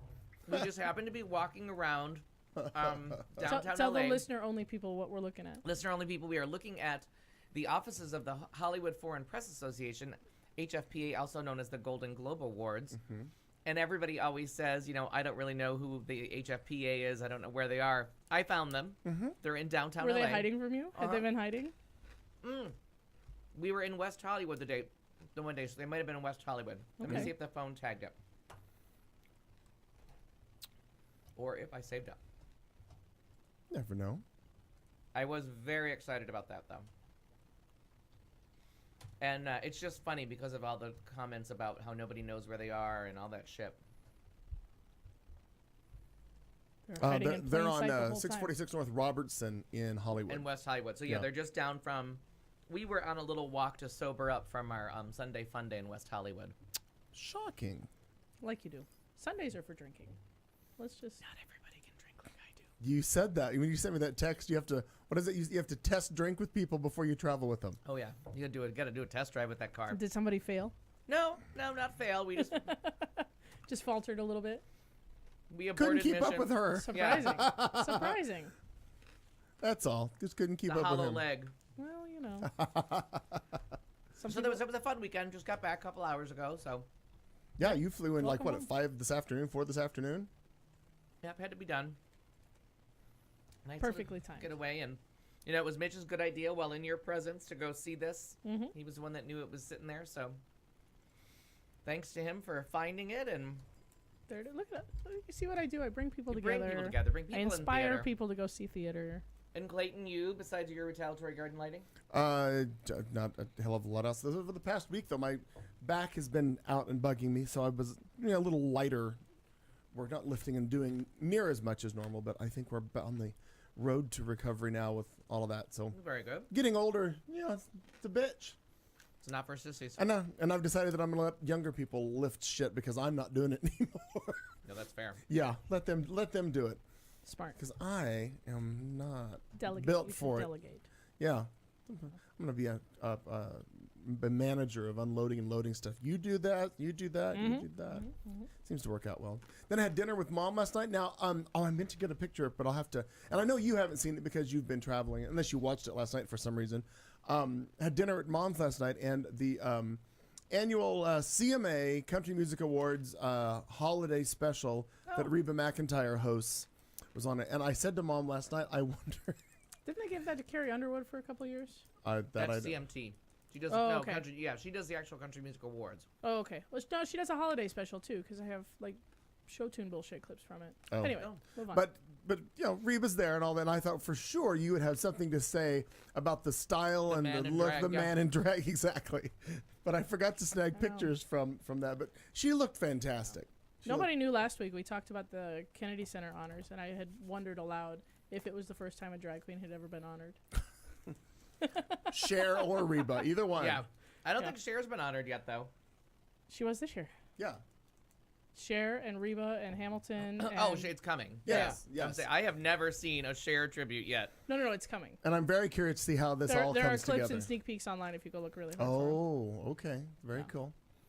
Yeah, we won't play them here because we'll get nailed for it by Sure. CBS or the Kennedys or anybody, whoever. Wow. Yeah. But I'll have to look for Well, it Clayton later. clearly remembers. I went on a whole rant about why don't we get to just watch it live because it happened like 2 weeks ago. And Right. Now I have to wait another 2 weeks for it. They made it a Christmas special years ago, when it's not filmed. Oh, it is filmed. No, it's usually filmed on like the end of October. No, it was just the a few beginning weeks of the month. ago. It was just a few weeks ago. Okay. End of November, somewhere in there. Yeah. Because I think it had just happened last week at some point. So probably the Friday before that, carry the 1, -2. I don't fucking know. Yeah. It's recent. But CBS for some reason made it a Christmas thing back in the 90s. Yeah. And I had never argued with them. But now there's just like leaks and teasers and clips and everything online, and I'm like, why can't just fucking show it to me already? Do you want me to pay CBS? Like, I'll do it. Let me have it. the year that it was Jolly Parton. It was actually shot December. This says December 2nd. Yeah, that makes sense. The first Sunday. Yeah, that's when it It was. feels right because then it would have just happened, and it would have been all over my YouTube. Mm-hmm. And it's done at 2 in the afternoon. That's when they have it. Oh. It's not a nighttime event, which they I always assumed it was an evening I thing. did too. I always did. But according to this, nope. That's odd. So, how did they have? Well, they don't have dinner at the White House now. Maybe that cuts into it because it used to be. Well, they would have dinner after then, or No, a they different have- day. No, it was. Yeah, you had dinner with them first, and then you went to there, and that's why they don't perform throughout a little full. Interesting. Is how I. Because I would have planned dinner after just in case there would be like throwing up from the full dinner and the nerves and the emotions and things. I would do dinner after anyway. Well, they probably just do it earlier because they're not gonna go visit Donnie and. That's what I mean. So I mean, you don't get the evening with the president. So maybe they're just like, we start this at 2. Can we just get done with this? I got a party to and go it's to. not a seamless production. Right. Because there's a bunch of stuff that's been cut. Dolly Parton's year, Kelly Pickler fucked up 9 to 5 and famously got cut. Oh. And Damn it, Kelly. there's another one in one of the Broadway sections. I feel like she was the girl that had the reality show that put her in Grease, but now she's better. Now she's in other stuff. Osnes. Laura Osnes? Oh yeah, she's been on the Kennedy Center Honors more than once. But her first appearance. She's one of kinda those got that's on like the payroll. the clippity doodah because she Ruh-roh. Clippity doo. she fucked it up. The clippity doo. Well, again, I'm looking forward to seeing it again this year because, well, and I'm looking it up. 9 times out of 10, I'll be with you watching it because they show it on a Sunday night, right? Sometime I never understand it. Somewhere around Christmas, whether it's the Sunday. It's always like right. I thought it's the 26th. Hang on. Dear Oh, the Google. 26th. It's going to be on a Like the day after, right. Wednesday. Whichever it is, It will air. Ceremony date. When is it? it will be. It's always a good time to watch with you because you know all the ins and outs, and all these other people, and all this shit. Wednesday the 26th. Yeah. Oh, It's the day okay. after Christmas. I think that's always. But you work, don't you? No, I am off. Definitely off that day. Oh, really? Yeah, because I work Christmas. Oh, good for you. Okay. I work. Well, then, guess where I'm going to be on the 26th? We'll be ordering Chinese food and having a viewing Well, party there we go. at your house. That works out well. That sounds lovely. Yes. Hell of a day at sea, Yes, sir. absolutely. Good times. Well, no, that'll be fun. I'm glad for that. And I'm honestly just glad to get this. Let's just wind this year down and start with the clean slate again. I'm already at that point where everybody's got holiday hours and this is going on and that's going on. I'm already tired of it because I just like everything to be just on the normal routines of stuff. Yeah. So just get past New Year's Day and the adventures and hangovers, and let's just go to the second. Well, actually, I I want love it to be the Adventures and 3rd of Hangovers. January when all of the new senators and everything get sworn in, and we have that clean slate. That'll be nice. Looking forward to that too. That'll be a good time. That will be a joyous day. Oh, happy day. And by the way, again, programming note, if you don't already know, we are not doing live shows on Christmas Day because it's Tuesday and New Year's Day because it's Tuesday. So we're going to we'll be drinking. Sure, and not doing this. Yeah. New Year's Day in Phoenix has started with a big sloppy drinking party At your bar. at my bar. If Yeah. done, Adventures if and done Hangovers. correctly, Yeah. yes. Yeah, yeah. At- Lots of drinks, a drag show, maybe a DJ, some dancing. Who knows? Yeah. Yeah.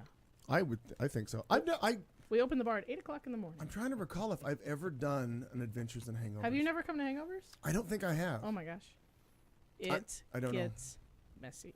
Well, yeah. And people doesn't everybody basically wear jammies and onesies and Yeah, some all people that? some people come in pajamas and stuff. It was started with the idea of Just wake up as early as you can in whatever you went to bed in, whatever you died in last night. Just open your eyes and come back to the party. They used to actually not clean the bar in between. Like they used to just lock the doors at 2:00 on New Year's Eve and take a little nap and come on back at 7:00 and just let the bar was just left as is. It's fair. Yeah, we're gonna go ahead and clean this year because gross.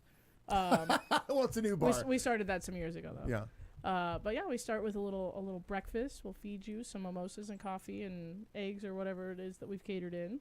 Okay, that's cool. Then we roll right into a fun little drag show. It used to be hosted by TC Taylor, but I think we're gonna give it to Olivia Gardens this year because TC apparently can't come into town for that since they moved to Oklahoma and Montana like dummies. Chicken farmers. They moved to both places? Yes. Oh, Yeah. that No, makes they're sense. they're splitting their time because he's got Oh, gotcha. they've got family in both places. So I now didn't they're- understand how that worked. Now Okay. they're snowbirds. They're like redneck snowbirds. I still don't. That pairing I never knew about until they left. That's I so fun. never knew about that's the so two of funny. them. Just wow. Like, did they date? She's dating who? It was just weird to Oh, me. for kind of a long time now, yeah. Yeah, but I oddly, but then again, I rarely ever saw TC. I saw, oh gosh, why am I blanking? Brock, I saw with you oftentimes at the bar I would see, but other than that, I never saw TC. So I never ever saw them together. No. Just crazy. Oh The well. more you know. Yeah, stars come out, everything happens. So that's fascinating local news. Yeah, So it's local. So because you don't know come any of see these us on people. New Year's Day. I showed up one year and had a good time, but Oh, it is a good time. No, it's a blast. It's a I blast, was- and we're very excited to have it in the new space now with more room and we can do more fun things. So I may or may not have taken a little disco nap in the corner. like I you think do. that's fair. Like I said, it's a messy, messy day. It was a messy day. It just is, and that's okay. Yeah, that's quite all right. Some days are messy. Nobody gets hurt. Everything works out. Yeah, we take care of everybody. I spend a lot of the afternoon like counseling and getting people Yeah, I was in just gonna cabs say, and yeah. home. Like, okay, honey, like it's time, which is my specialty. I go and start momming everyone to death, and they leave very quietly. Well, maybe we can make it this year. We'll do that and Yeah. do the. And if you get out of hand, I'll mom you to death too. wait, what day of the week is it? It's a Tuesday.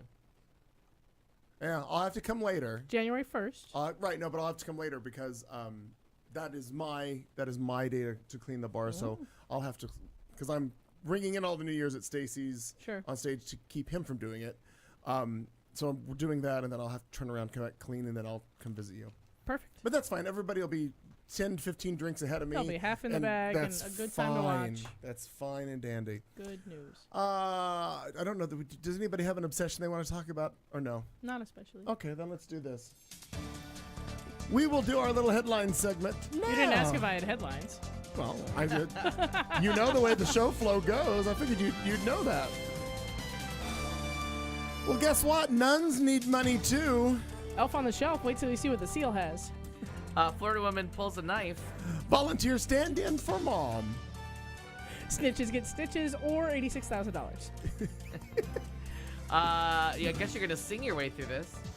Sky penis over California. Something boring about flags. Something else? Oh, You I'm got done. anything else? Oh, I have a third, And so a we'll go. volunteer catnapper to the rescue. Yes, indeedy doobie. So we're going to take a little break, get some coffee, come back, talk about headlines right here. Well, I gotta tell you, I'm a Yelper, and you're not gonna get a good review. You're listening to Q Talk America.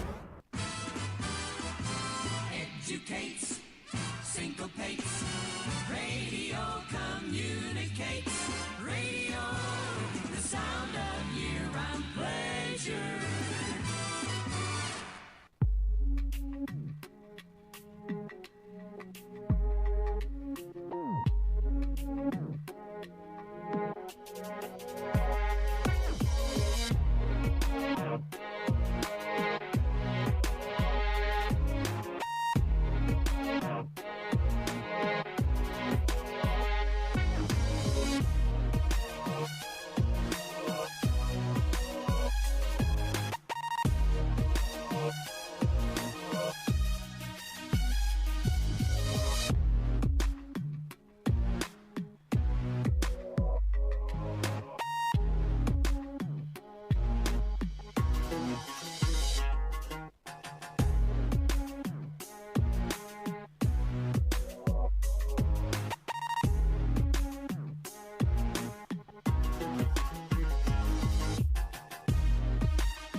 Ladies and gentlemen, we are back. This is hour 2. Welcome to it. This is Q Talk America. It's the show with Clayton McKee on a Tuesday night.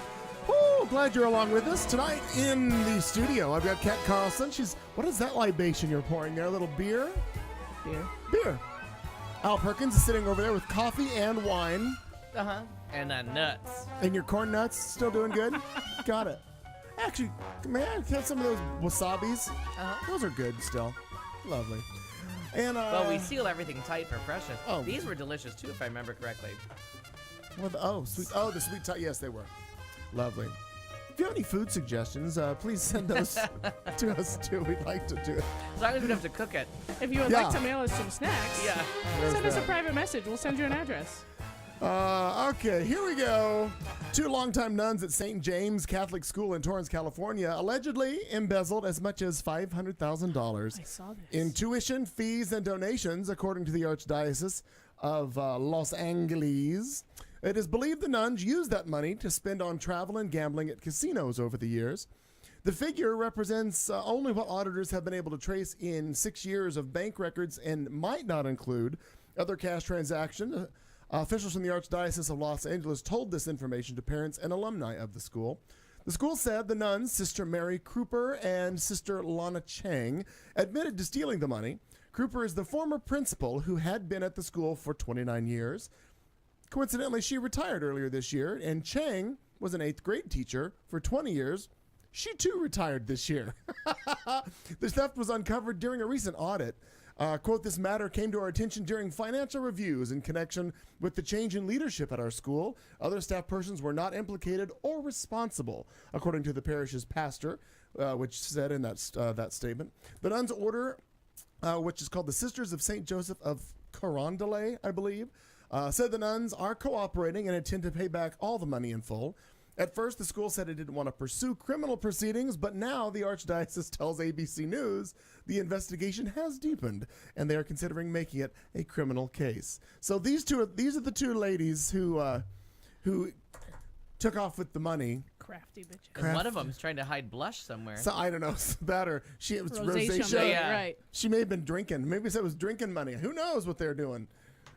Got into So- the sacramental wine or whatever. But I just think it's kind of interesting.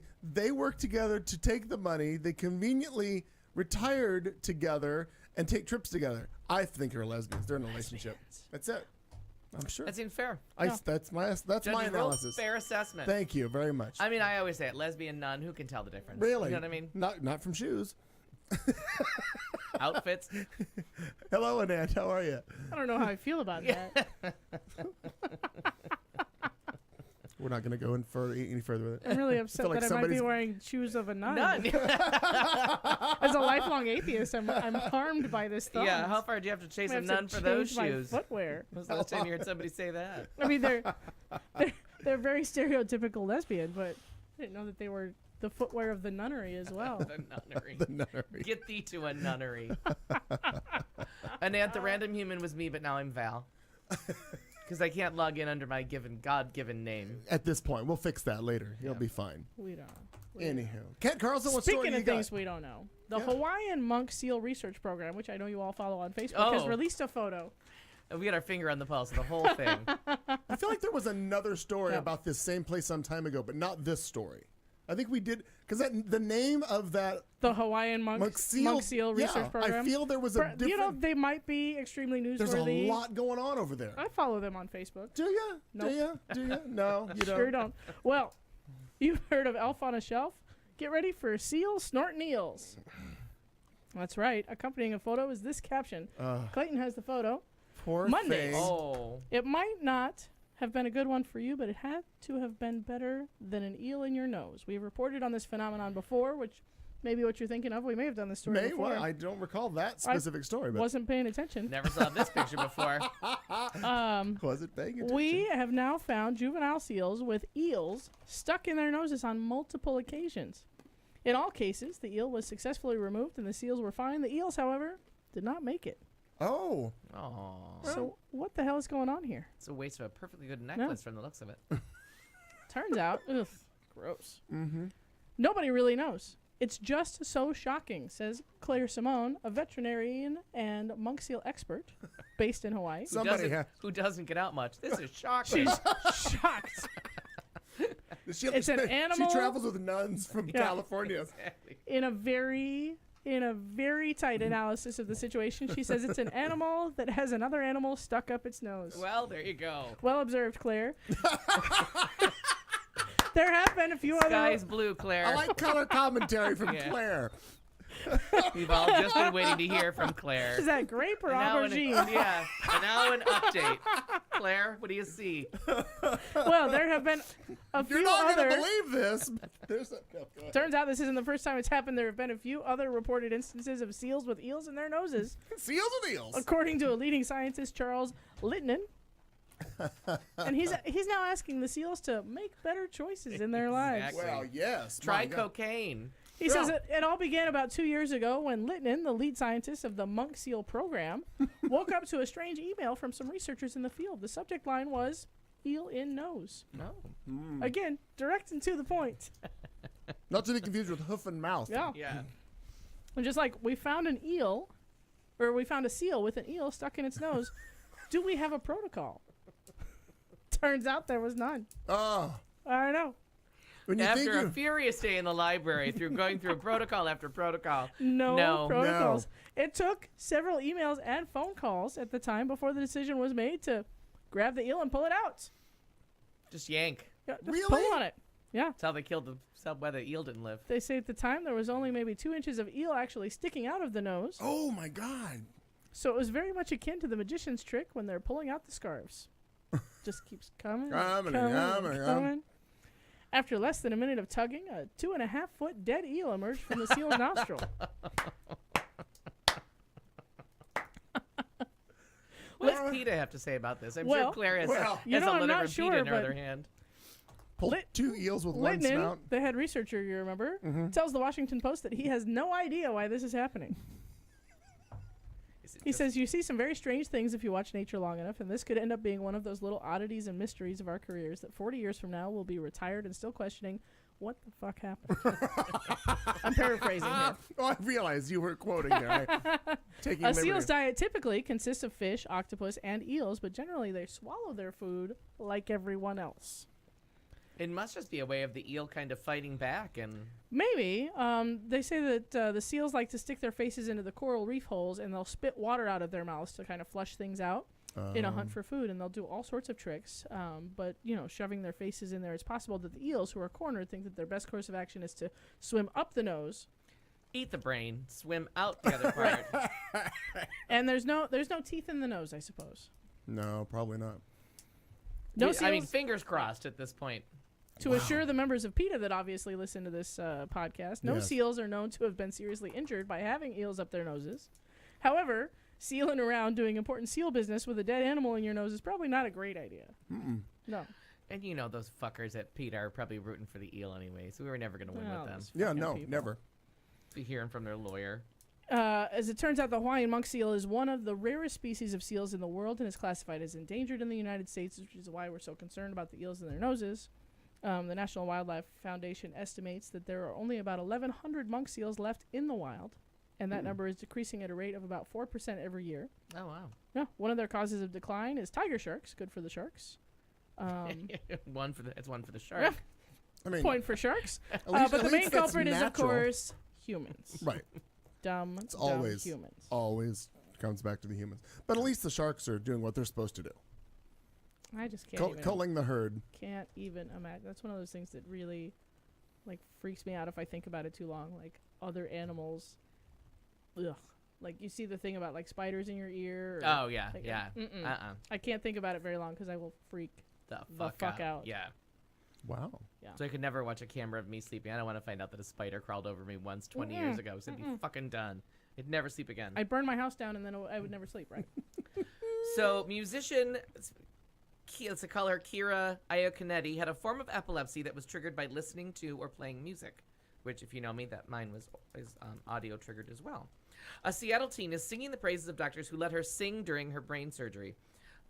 This girl, 19 years old, has been performing musical theater since she was a child and has ambitions of making it as a career.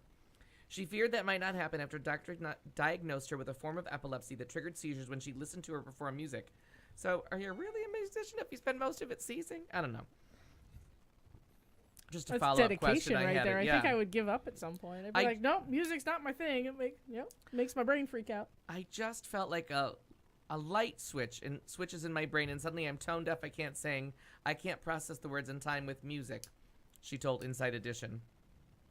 But Dr. Jason Hampton, a neurosurgeon at Seattle's Children's Hospital, Gray's Anatomy for Kids, decided the best plan of action was to perform an awake craniotomy in which she was put under anesthesia but kept awake during the surgery so she could sing to ignite the parts of the brain that focus on musical abilities.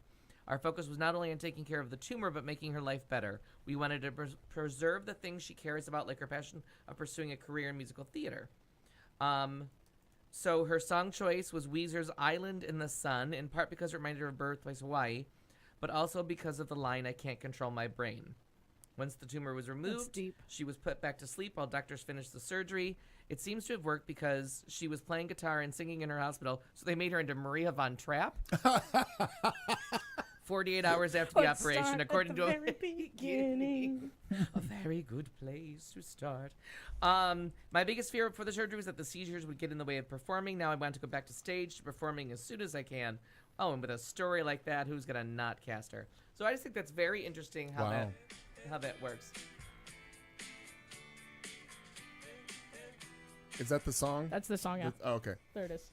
Got it. There it is. Okay, I was wondering, because every time we talk about a song, I go, do I know that one? But I have to hear it to just know. an interesting thing to very make sure cool. to keep that part awake. That whole, I see it on Grey's Anatomy all the time. That whole awake during brain surgery thing also freaks me out a little. Oh, I watched. how are you gonna get over that? There was a news report on one of the, I don't know, 60 Minutes or 2020 or some news show that I watched. This is probably been a couple of years ago, where they did the same thing. A man was having a man was having seizures or something to that effect, and they kept him. Like, they woke him up after they took the top of his head off, and they were working on him, and they would have him recite whatever. They had him reading something. I don't know exactly what the hell it was, but they were figuring out what part of the brain was triggered. When they would touch it, he would pause when he would speak, and he would like hold a. Like say something and would just hold it when they would get to the right spots, and that's where they knew how to, what the affected part of the brain, and they resolved it. Yeah, I was like, that's a trip. It happens on Grey's Anatomy all the time. Just I don't know. That's crazy. Modern medicine. It's freaky. I don't like it. Well, here's a modern mom for you. Oh. Look at that. One time. Hey, For goodness sake. hey. As an officiant of same-sex weddings, Sarah Cunningham has been to many ceremonies in which couples' parents refused to attend. So the 55-year-old mom took matters into her own hands. In July, Cunningham of Oklahoma City, Oklahoma, declared on Facebook that she'd be more than happy to stand in for biological mothers of couples who did not want to go to their children's weddings. Her posting said, quote, "If you need a mom to attend your same-sex wedding because your biological mom won't, call me. I'll be there. I'm your biggest fan." Cunningham said that she received an overwhelming response from people looking for stand-in parents to attend their weddings and their graduation ceremonies. Mothers and fathers from across the country even weighed in, offering to go to the ceremonies to support couples as well, which basically just meant that a whole network of people are now going to show up. She says, quote, "I posted it out of frustration. So often I heard about parents who were not acknowledging these relationships or not attending the weddings at all. I made that post not having any idea that it would go viral, but it happened. But what happened is that from all over the world, I heard from people. I got some invitations," she says. One of those invitations was to Tabitha Cash and Marley Castillo's wedding. Cunningham initially planned to actually officiate the wedding, but after Cunningham shared the post, Cash asked Cunningham if she would represent her mother at the November 3rd wedding this past November. She says, quote, "My favorite part was seeing Marley and Tabitha go through this process. They made history that day in their lives. What a beautiful thing to be a part of," she told People magazine. Her efforts have even caught the attention of actress Jamie Lee Curtis, who sent flowers to her, and then she passed those flowers on to the newlyweds. The mom of two is set to serve as a stand-in mom at 3 weddings next year, but Cunningham says other mothers have already volunteered at 3 weddings as a result of her post. Cunningham's good deed comes about 2 years after she founded a place called Free Mom Hugs, a nonprofit organization which provides support and educational services to parents of LGBT children. Although she's established herself as an ally, this is where I thought it was cool. As she has established herself as an ally in the community, Cunningham says that she hasn't always been there and that this hasn't always been the case. She says that she and her family struggled for many years to come to terms with their son's identity as a gay man. It was through that journey that she learned to accept him and overcome her own biases.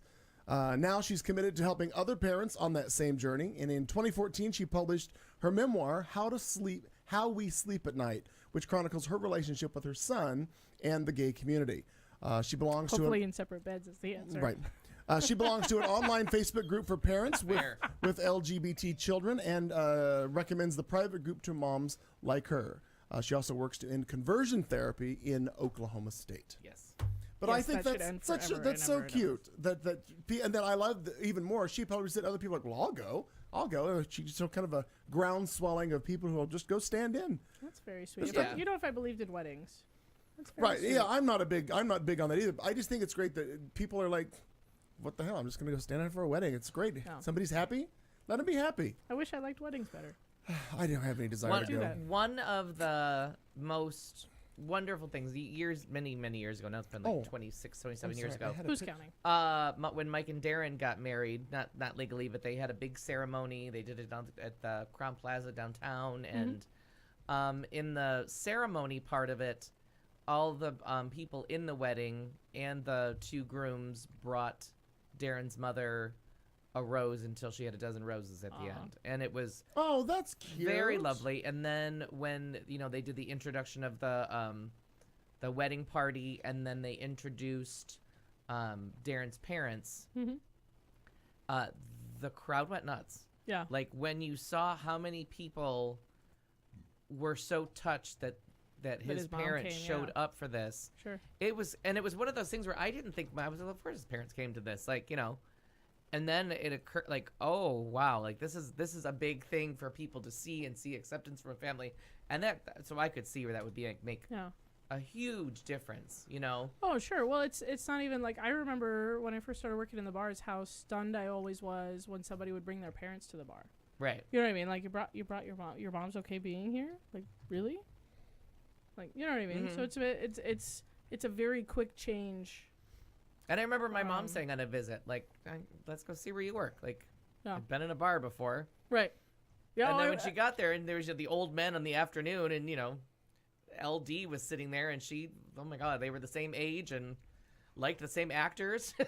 best of Had friends. crushes on all the same actors as teenage boys, and it was fun.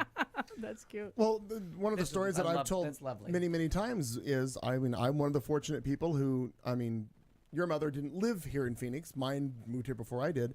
But Mom used to meet me for happy hour at Winks on Fridays, and she often would get there before I did. And she wound up knowing so many other people in the bar that maybe I didn't even know because it was a mom walking in and everybody just gravitated to her. Yeah. And so many people, when they would still see her out for years afterwards, they would remember and they would just go talk to her just like a mom. And it was always, I just thought it was very cool. I was proud of that, that she was able to, and she loved it. She always had a good time and everything was good. But I always felt for those people. And there were a few times somebody would have, would pull me aside and they would be in a kind of down oftentimes around holidays where, their moms or their parents didn't accept them or whatever it was. Yeah, And whatever. They would tell me how lucky I was for that. And I'm like, I fully agree based on what I've seen of other people. Right. I was never not accepted. So I just don't know what that is to go through it, but I'm fortunate that she's just always been by my side Yeah. That's always forever nice. and ever. It took my folks a long time to kind of like come around, but they're here. They're fine. And everybody in their own time. The clock starts for them when you tell them. They don't start they're not on your clock. They get their countdown the minute you tell them, and they're like, oh, Yeah. this is all new information. Well, she was waiting on me. She already had the clock. I was Right, going to, and, and That it's- happens a lot. And there's that thing too, but it's also when you find out that your child knows. You know what I mean? Like you can suspect it, but until you find out, okay, they know, they're dealing with it, they have their thing. Everybody starts on a different clock, so everybody kind of gets to where they're going at different times. You have to. Yeah. I'm waiting to see if I'm right. Yeah. I guessed one at 5 years old. I'm like, that's the gay one right there. Oh yeah, We're gonna see if I'm right. I did that with a cousin. And the evidence just keeps adding up, and I'm like, see, And I've recommended it 100 times. I'll recommend it again. It's called Consenting Adults by Laura Z. Dobson, and it is one of the best books about coming out and assimilation. It's 40-some years old now, but by now. Wow. But just a wonderful book about a mother's journey to coming out with her son. Sure. In the late 60s, early 70s, and her journey. And because Laura Dobson writes frequently about the Jewish American experience, there's a lot in there about assimilation. And it's a very interesting thing that I had never considered. You know, how that plays in, and now it's becoming more apparent. Like, the brilliance of her work from 40 years ago is like, now that I was just in West Hollywood, and you know, it's now it's completely assimilated. It's not the gay ghetto. It's they paved paradise and put up a parking lot. This I've been struggling to get the picture to come up. That's Sarah Cunningham. She's the one who either And she just looks a goddamn happy. Why wouldn't you want her at your wedding? right. She should be a professional smiler. Happy to be there. She is. Yes. And I also love the fact that she's from the Midwest, where oftentimes, I mean, I'm as guilty as ever. You know, everybody's just like, gays don't exist in Oklahoma. We don't have them here. You know, they all moved to California or whatever. But you do. Oh, but you do, Joan. I know 2 of them that moved there. Yeah. Right. They're always the ones that go the wrong way. No, the song was "Go West." Go west. Go west. It didn't say stop in the middle. It said go west. Go Midwest. Life is peaceful there. But it is to see West Hollywood pretty much gone, because I was telling a friend that there was the landmarks. There was the car wash, the Ramadan, and the IHOP. Like those are your 3 like.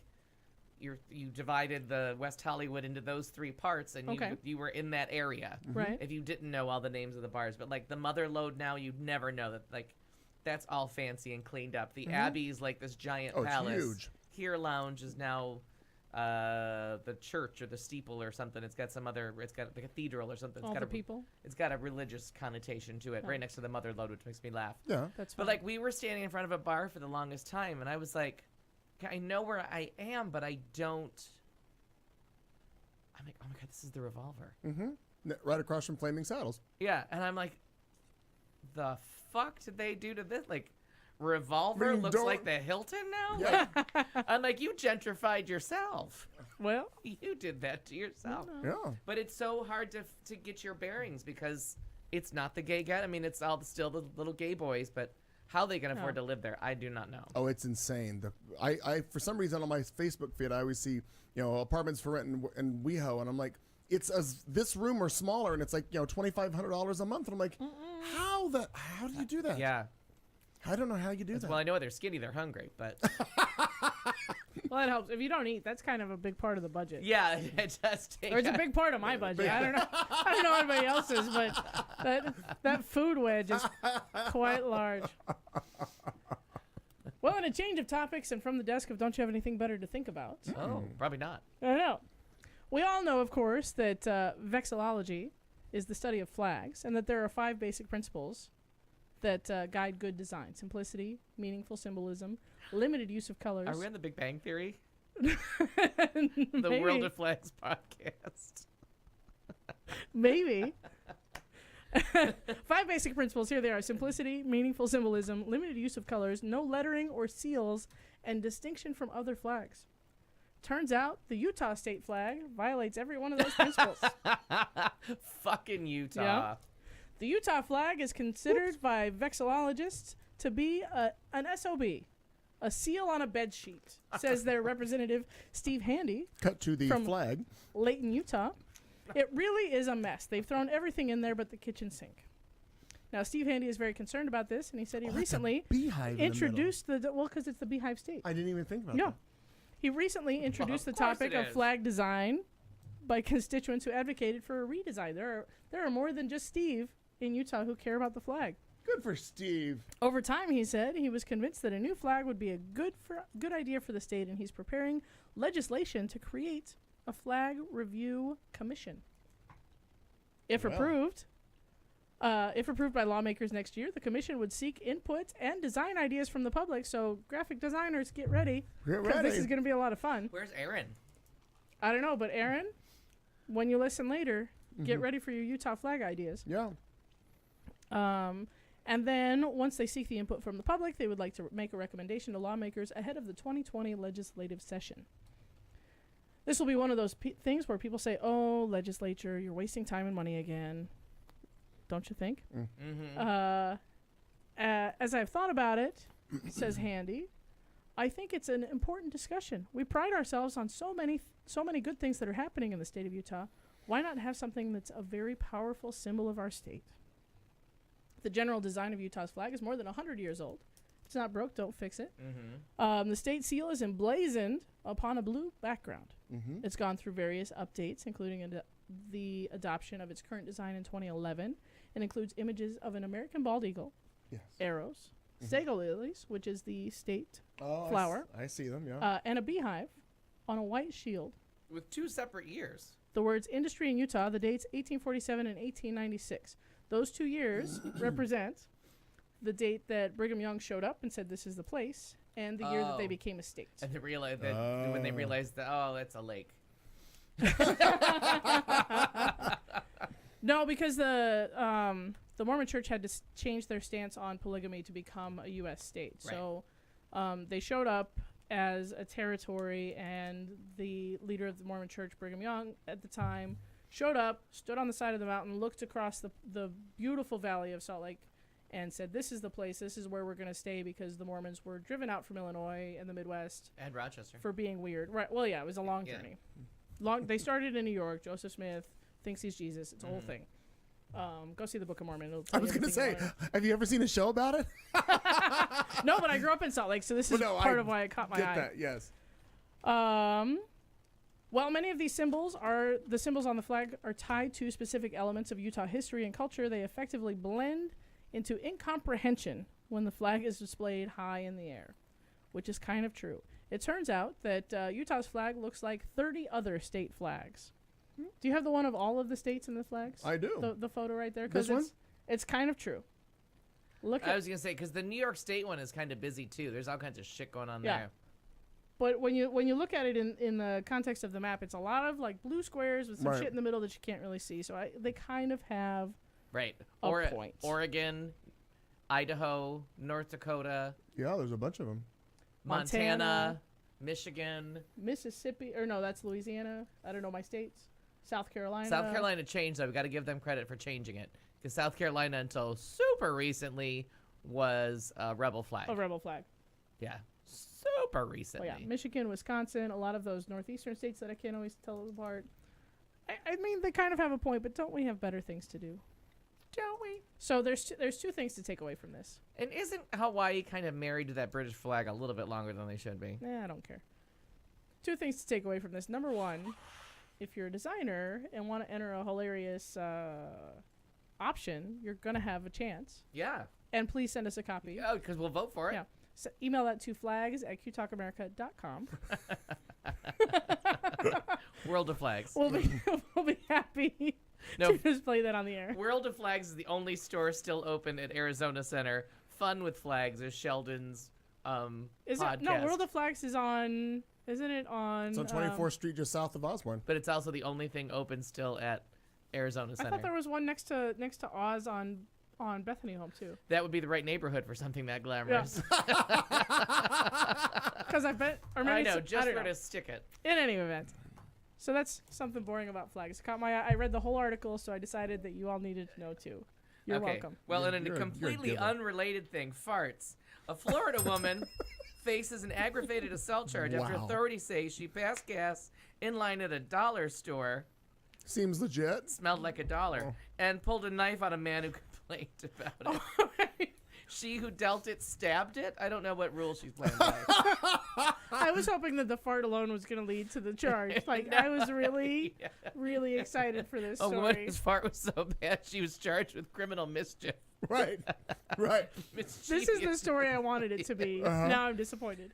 Citing a Broward Sheriff's Office report, the Miami Herald reports 37-year-old Shanita Yvette Wilson passed gas while waiting in line at the Dollar General store Sunday night and upset a nearby customer. Like you do. I'd You've like been- to know what he You've been said. drinking mimosas and eating pancakes all day. You go to the dollar store. Things shift around while you walk. Yeah, all of a No sudden- longer all been maple there. syrup. all of a sudden you got some air in there.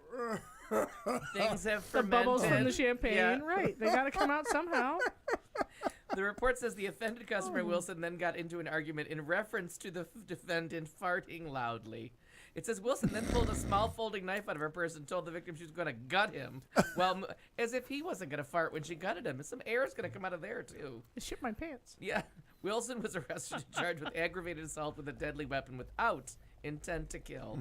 It is unclear if she has a lawyer or Beano. You got to take Beano before. Right. And yeah, there'll be There'll no be no gas. gas after. Yeah. Yes, there you go. really do have to prepare.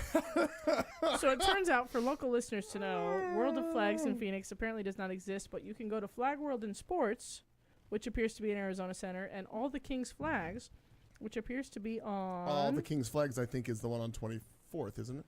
Yes. Yeah, got it. 24th and Indian School-ish?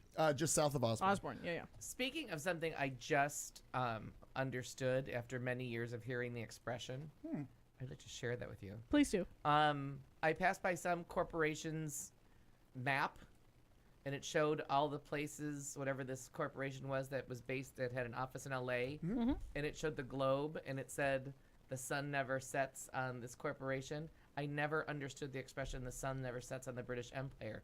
It's because they had holdings all all around over the the world. globe. So the sun is always up somewhere? Was always up somewhere in the Look British at Empire. you learning stuff. Like, I was like, oh, that's deep. How do you feel now? Why? What weazened? Wow. He's a wise old man.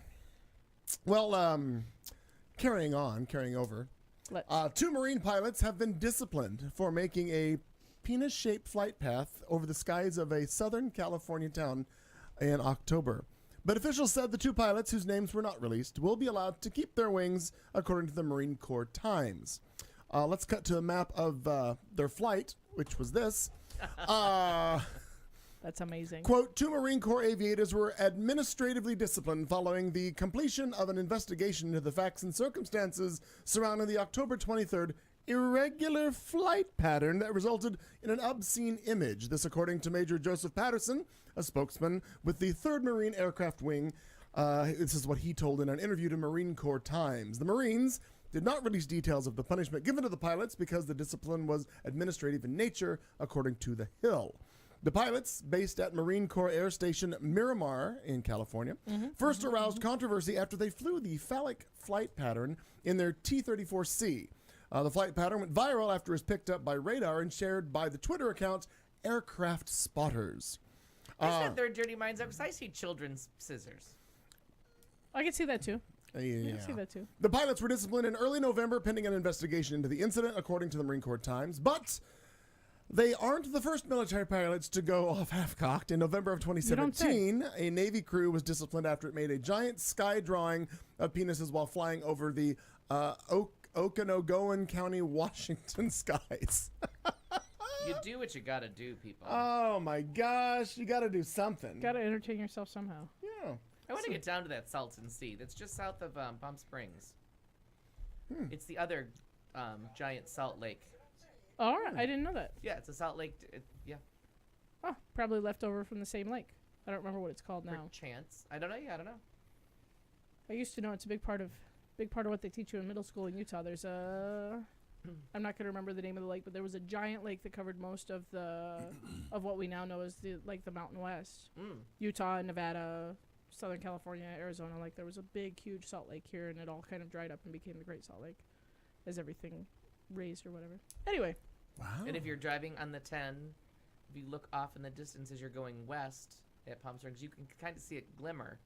Oh. And the 2 years ago when they had their El Nino and it was all green in that valley, then you could really see it sparkle. You could see, you know, it's like a mirage in the desert. It's very odd, but it sits down there. I've always wanted to be like, Let's go there. check that out. Should do that. But then you're like, does it smell? Lake Bonneville.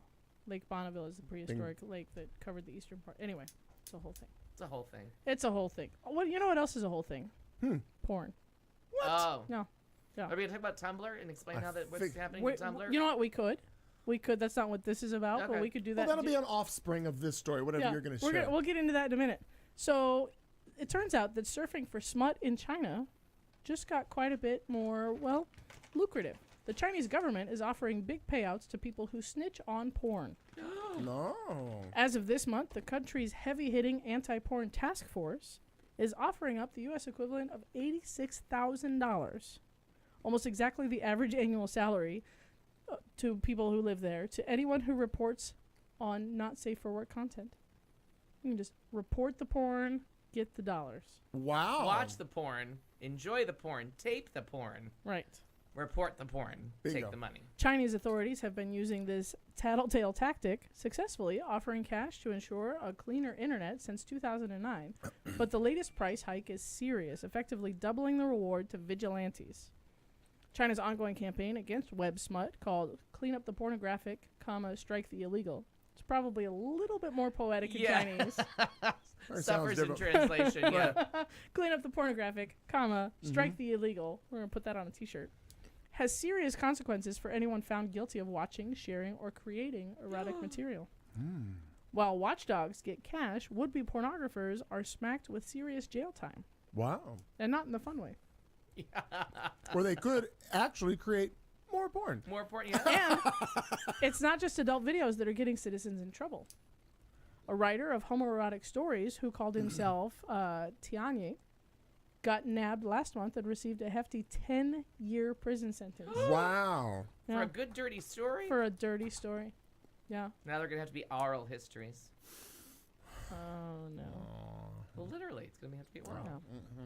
Oh, I did not mean the... I'm sorry. I did not mean the double entendre there. Yeah. But you did it. But we groaned for it anyway. Yeah.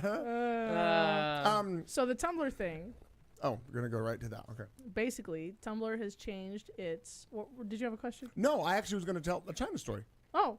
Would you like to do that first? Our friend let's do that Joan. first. Our friend Joan Uh-huh. just returned from China. He's He's entirely too tall to go to China. What was he thinking? He What had was he people. thinking? People took pictures with him because he was so tall. He went to the Great Wall and went to a bunch of different places. He's what, like He looked 6'1"? He's Geared six, over. like 6'1", 6'2". He's taller than me. Yeah. Yeah, he said everywhere people were taking pictures with him. Yeah. Anyway, Entirely too tall. he's for there China. for a pageant.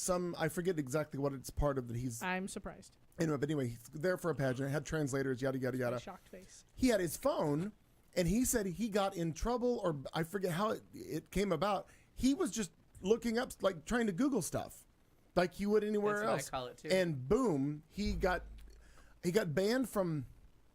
Something happened, like through the internet service that he was on, because he was looking up stuff. He got a note, or something happened. I don't know exactly what, but he's like, he got in trouble for it. He's like, I had no idea. Like an American, like, yeah, you're in their country, you're on their network. They're like, they don't give a fuck. Somebody's going to do 10 years of prison because of Because he looked up him. something. Yeah, he's Googling Because Elf and myself. the only reason I knew about this was because I ran into him. I ran into him Friday at Cobalt. I saw him there. Yeah, and I remember. I didn't realize he was back in town because he had been posting all the pictures from his trip because he couldn't post them from there. He had to wait Sure. till they got back here Right. to start posting pictures of his China trip. So anyway, that's a little side note about China and internet. Now tell your Tumblr story. Well, apparently Tumblr has had one of the most loose terms of service on the internet. So you could Loose is Yeah. there's a double entendre Yeah. right there. so you could upload all of the dirty pictures and videos and things of yourself that Throwing you wanted a hot to. dog down a hallway. Right. That Instagram and Facebook and YouTube, like all of those would reject the material, and Tumblr's always been like, yeah, sure, do whatever, and has been kind of a go-to place for like amateur porn. Mm-hmm. And now Tumblr is and professional porn. and too. professional. Well, And sure. not just that, but I've heard this thing about like sex workers finding a safe place. I just read that too. Well, sure, because once we lost Craigslist, like how else are you gonna get your $20 blowjobs? Like I'm so far behind. I miss reading the missed connections in Craigslist. So that was so funny. The stories. I loved all of the personals in Craigslist. So like funny. I would read all kinds of them. I would read the casual encounters and the missed connections. Like they were hilarious, and some of them kind of like porn. Oh yeah. Yeah, Done correctly, Yeah, sure. if done correctly, like there's a page and a half of what you want to do to some kind of a stranger, and Wow. I'm gonna go ahead and read it. Yeah. Sure. I not? like I'm here for erotic that. fiction. I do too. I'm not gonna lie to Yeah, you. yeah. You give me a dirty book, you Oh, got yeah. me for a day. Yeah.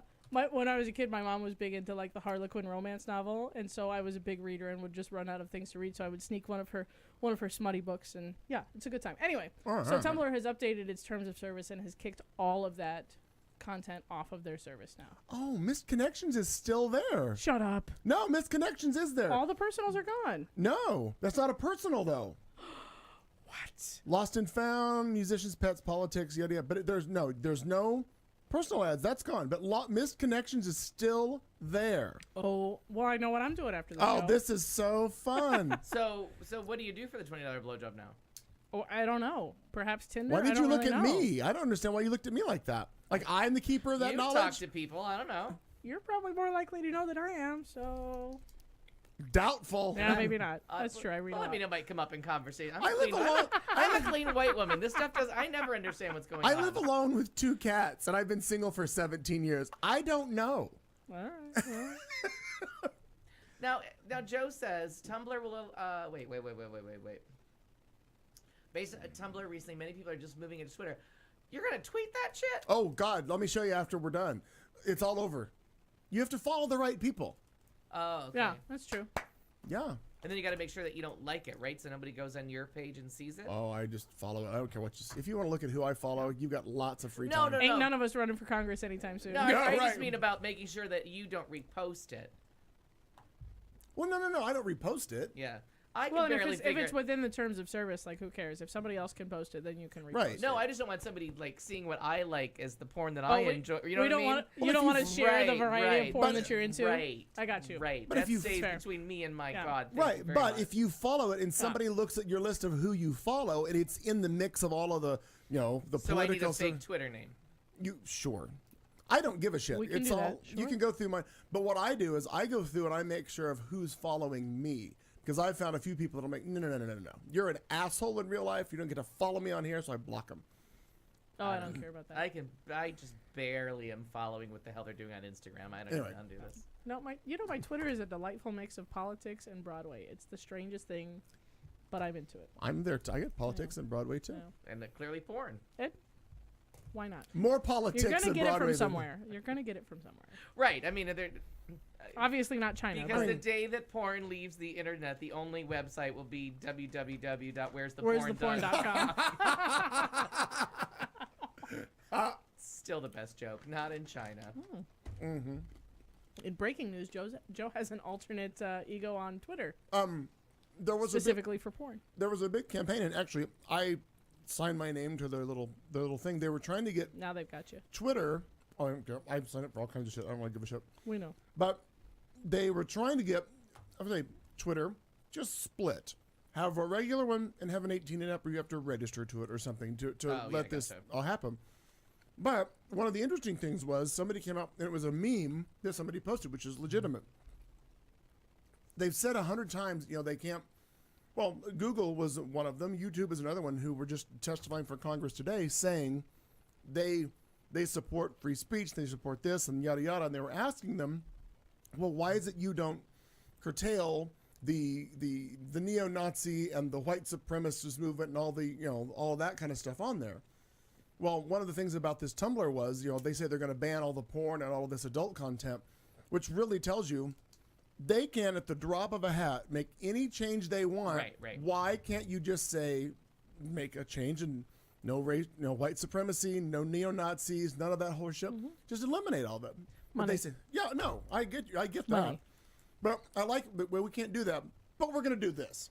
Yeah. Right, because the danger in running your business with that kind of ethics is that you will lose all of the terrible people that are also giving you money. Yeah. Because it could undo the business. If Facebook all of a sudden decided that, you know what, we're done with racists and white supremacists and, old 70-year-old white guys. Done. So that could be the thing that leads to its ultimate demise, right? Because potentially that might be what's holding them up, maybe not. But they all have the ability to do that. So there is absolutely no right to free speech in your Facebook, your Instagram, none of those things exist. Because you clicked the I accept the terms of service when you signed up for their service, you agreed to, and every time they update it and you go, yeah, just move that notification because I don't care to read it. every time you agree to the update, you agree to whatever the rules that they have made up, and that is legally binding. And whether you read it or not, that's an actual thing. Which So makes for a great South by. right, which is why Right. artists should not post their work on Instagram, because in the Instagram terms of service, Instagram owns your images. Whatever Yeah. you post to Instagram claims ownership of in their terms of service, and they can use it however they wish, and their other users can use it however they wish. So if you're an artist and I see your shit on Instagram and I decide, oh, that would make a great t-shirt, I can take your shit, put it on a t-shirt, sell it for my own profit, and you are shit out of luck because I found it on Instagram where their terms of service say that I can use their image for my own purposes. That's crazy. That's the internet. That's the free market. That's Well, capitalism. and that's speaking of things that have supported that you said about things All the crashing, things. we've said it 100 times on this, and I know you and I have brought this up before. The entire reason any of this is working and happens at all is all from porn. Yeah. All of it. It's all generated because how do we get it there faster? How do we get it in higher definition? Higher how do definition, we get bigger screen. How do we do this? And it's all been How technological. do I pretend I want to call my wife, but I really just want to sit in a hotel well, room and with the porn? the first digital image that was ever transmitted electronically was a topless woman. Oh. No shit. Because what do you want to see? 'Cause boobs. Boobs. Yep. BOOBS. Yeah. Titties. 58008. Turn it upside down. Yeah, Yep. yeah. Oh, yeah. Shell oil, all the calculator games. Yeah. We've all played all of them. Yeah. Oh, but this will be fun. Phoenix Missed Connections is still available on the Craigslist. I'll have to. Can't wait. Because you can search, because in Missed Connections, you can search for keywords. So I used to search for like the bar names. Oh, sure, that's fine. So you find. So you can figure out who they are because you probably know who they Well, are. for example, let's just see if. Or you were sitting there watching it go on. Right. Yeah, right. Oh, these two. No, Cobalt didn't pop up. No. All nothing, right. It's nothing from Cobalt. Let's see if anything from Stacy's pops up. Well, the gays clearly all think it's gone, so. Right. I thought it was entirely gone. Don't know. Wait Put till in I like my insure. That's the age group. Oh, That's probably. no. Charlie's. One at Charlie's camp. Pretty girl at Charlie's. Oh. You were the beautiful girl who came up to ask me for a cigarette. I was the girl with long brown hair and had on a jean jacket. This is a long shot, but I am a hopeless romantic who should have got your phone number at the time. Oh, Long brown hair and a jean jacket. how are we gonna find it? right. My God. But some of them are really funny. That's because, exactly 48% of all the lesbians in town. What's that line from Karen's like finding a queer in a gay stack? That's funny. There's that. Do you into your story? Done? You got nothing? I got One more? nothing. And then some. You got nothing? Okay, then I'll do my little last story just because I thought it was cute. A man in Wisconsin has turned snoozing into a charitable act. A gentleman by the name of Terry Loriman, who is 75, goes to his local animal shelter in Green Bay, Wisconsin, every day and takes naps with cats. Though it's really not his intention. He's, according to Elizabeth Feldhausen, the founder of Safe Haven Pet Sanctuary, Loriman strolled into the shelter about 6 months ago with a simple dream and a cat brush. He just walked in and started brushing cats. That's all he wanted to do. Noting that he actually never asked to be a volunteer, so they eventually actually had to have him fill out an official form so that they could document that his visits were there. He visits a cage-free sanctuary that rescues disabled cats that would be at risk of euthanasia at other facilities. And he stays for about 3 hours, and he grooms the cats, but then typically falls asleep on couches where the cats are there with him. And I thought it was just cute. For example, here's one picture of him. Cat just out. And it says he enjoys this unpaid gig. He brushes them for an experience for him, as it is for him. It's a fun time. Naturally, the volunteer with a habit of accidentally passing out charmed the staff of Safe Haven, and the group decided to dedicate a Facebook post to him on Tuesday. And somebody brushed him too hard. So they say he wakes up about every hour, and then he changes areas in cats. And he's there for a little while. Here's another one of him. Does the cat just out? Then he goes home. I don't know what this says about my life, but I want that to be me when I'm old. Yeah, it's a noble goal. Yeah.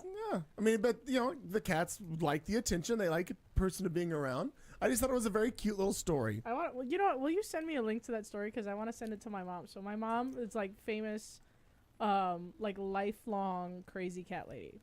Like we went 45 years of always having a cat. right from before I was born. She's always had a cat, and she is now, unfortunately, because they want to travel. You know what I mean? My mom's retired. My dad's gonna retire, so they are, through the natural course of life, they are without a cat now. They had their last one die recently, and my mom's gonna start volunteering at like the local shelter and like petting cats and whatever. So I want to send that to her and tell her to stay the fuck awake. Yeah, but hey, Yeah, it's a good use of Lady and her cat. You know what I Right. mean? And her cat brush. absolutely.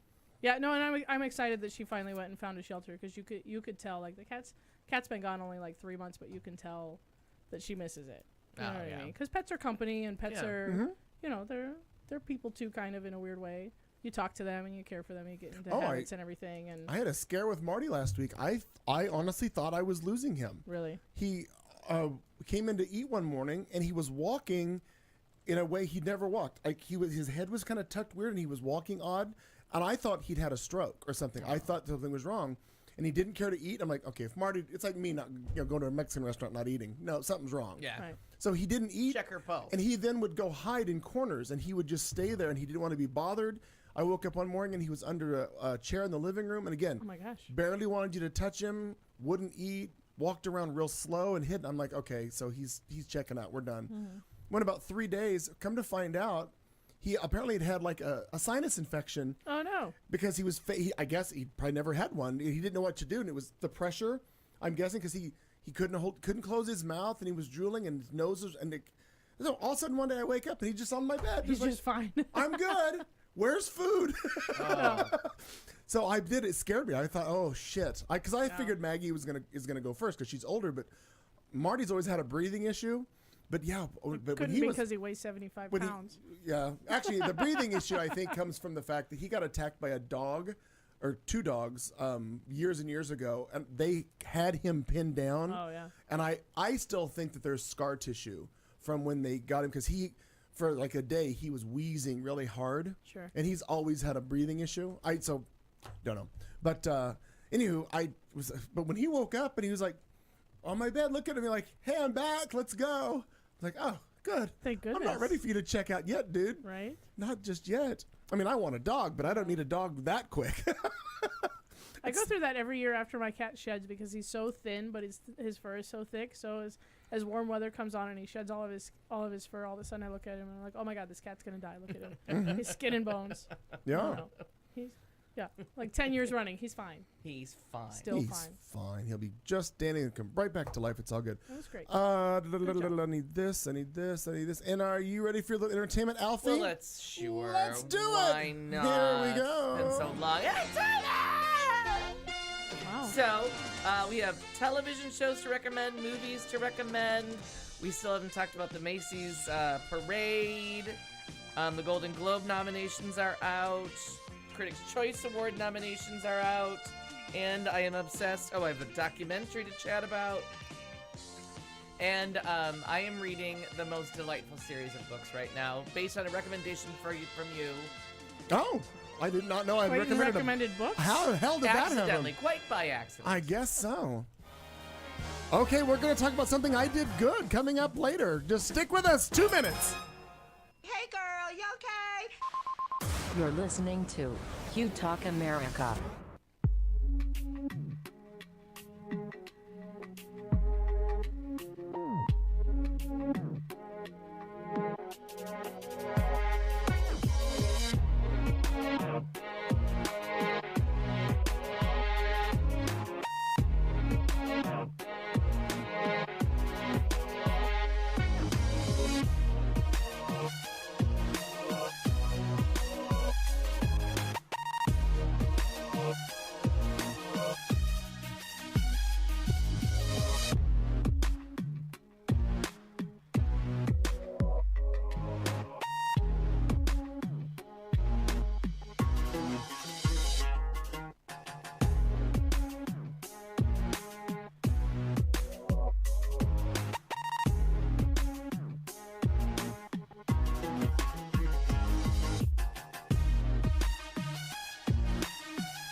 is the Q Talk America Radio Network.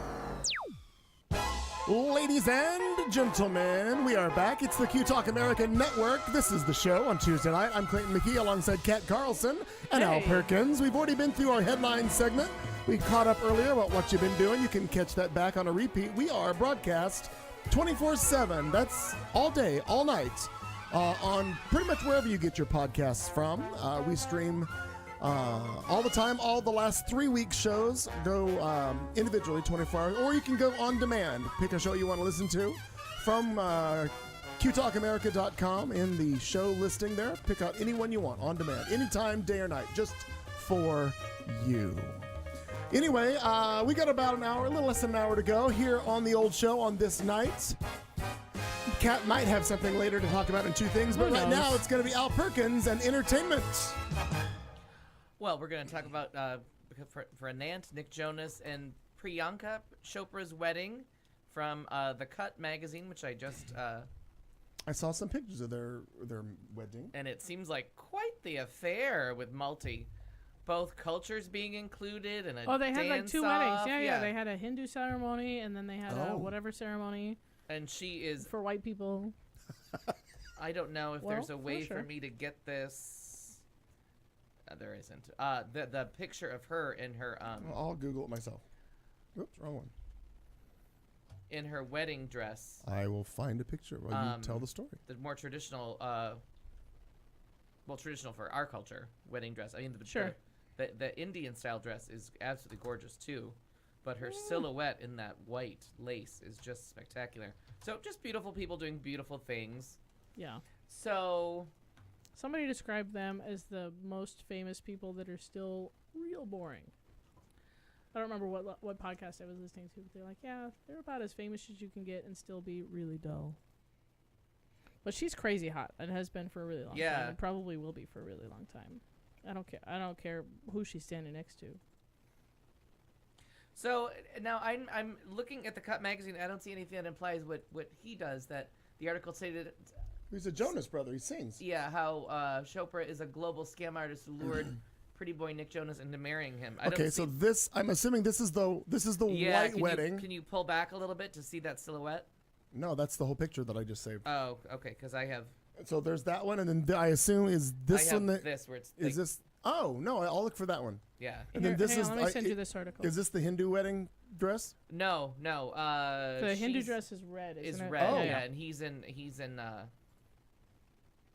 Well, then let's go look. Here, try. Oh, there it is. Oh, I see it now. Hang on a minute. You got it. Okay. I've got the red dress. Hang on a minute. Breaking news right now, just for our friend Anant. You're welcome. Look at some pictures. I mean, yeah, I think it was the this one is the. Yeah, I mean they're just beautiful. Please please put your videos on Tumblr before they take it down.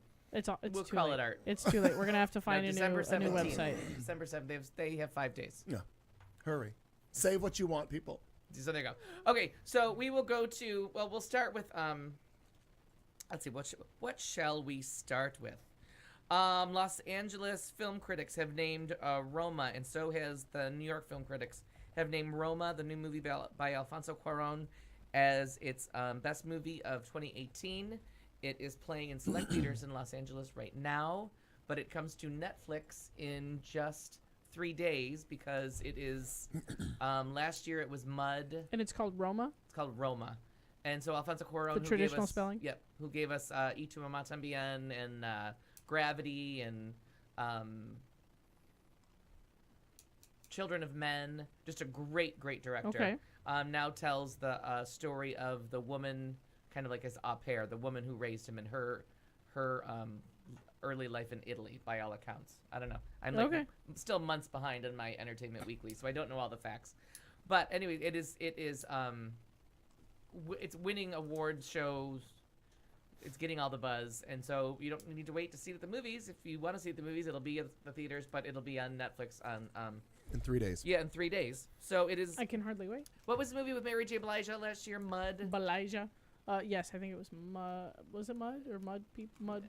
Blood, Mud. No, that's a Harry Potter thing. Mudborn, Mud. Oh, Muddy Waters. Yeah. Red hold on. mud in your car. Here's mud in your eye. Mud. Mudville. I feel like it was Mudville. But let's go. You might be right.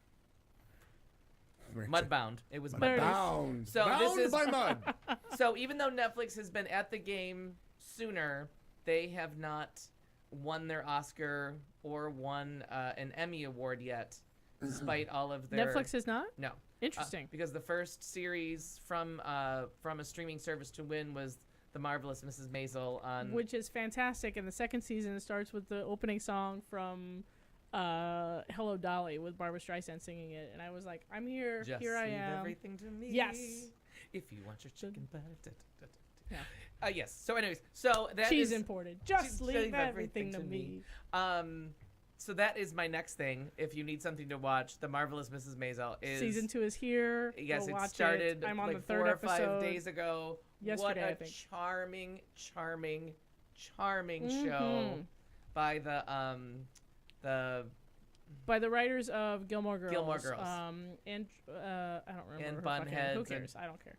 Sherry Palladino. Sure. Sure, I'm making all the Andrea right something. sounds. Yeah. We'll look Terrific it up. show, and what's her face? Oh, now we got to Google her too. I'm googling it now. Who do you want to know? What's whose face? Her sidekick Oh, what the fuck is her name? from Family Guy. From all the things. Stand by. It'll come. It's Amy Sherman. Alex Alex Borstein. Alex Borstein, who won 2 Emmys just this year, one for her voiceover work and the other for her character, her work on The Marvelous Mrs. Maisel, is just on fire. Like, that show, it's just a treat for everyone. Everyone on that show is so well written, and it's just a Delightful. nice, light bit of TV. It's so nicely done. And your executive producers are the producers and creators of the Gilmore Girls. It's Amy Sherman Palladino. I told you I was making all the right sounds. Whatever. All right. And so she won a couple Emmys for this because Barry, that I talked about earlier in the year, got the male awards, and this got the female awards, and it's just terrific. So Now, I've only seen a couple. I saw like a trailer or a premiere promo for it for the new season that came out, and I've never followed the show yet. Please do. I should. yeah, Is it? Do you need my password? No? All right. I have Netflix. Amazon Prime. It's on Amazon I Prime. have that too. That's getting renewed too. Anywho, is it in modern day or is it?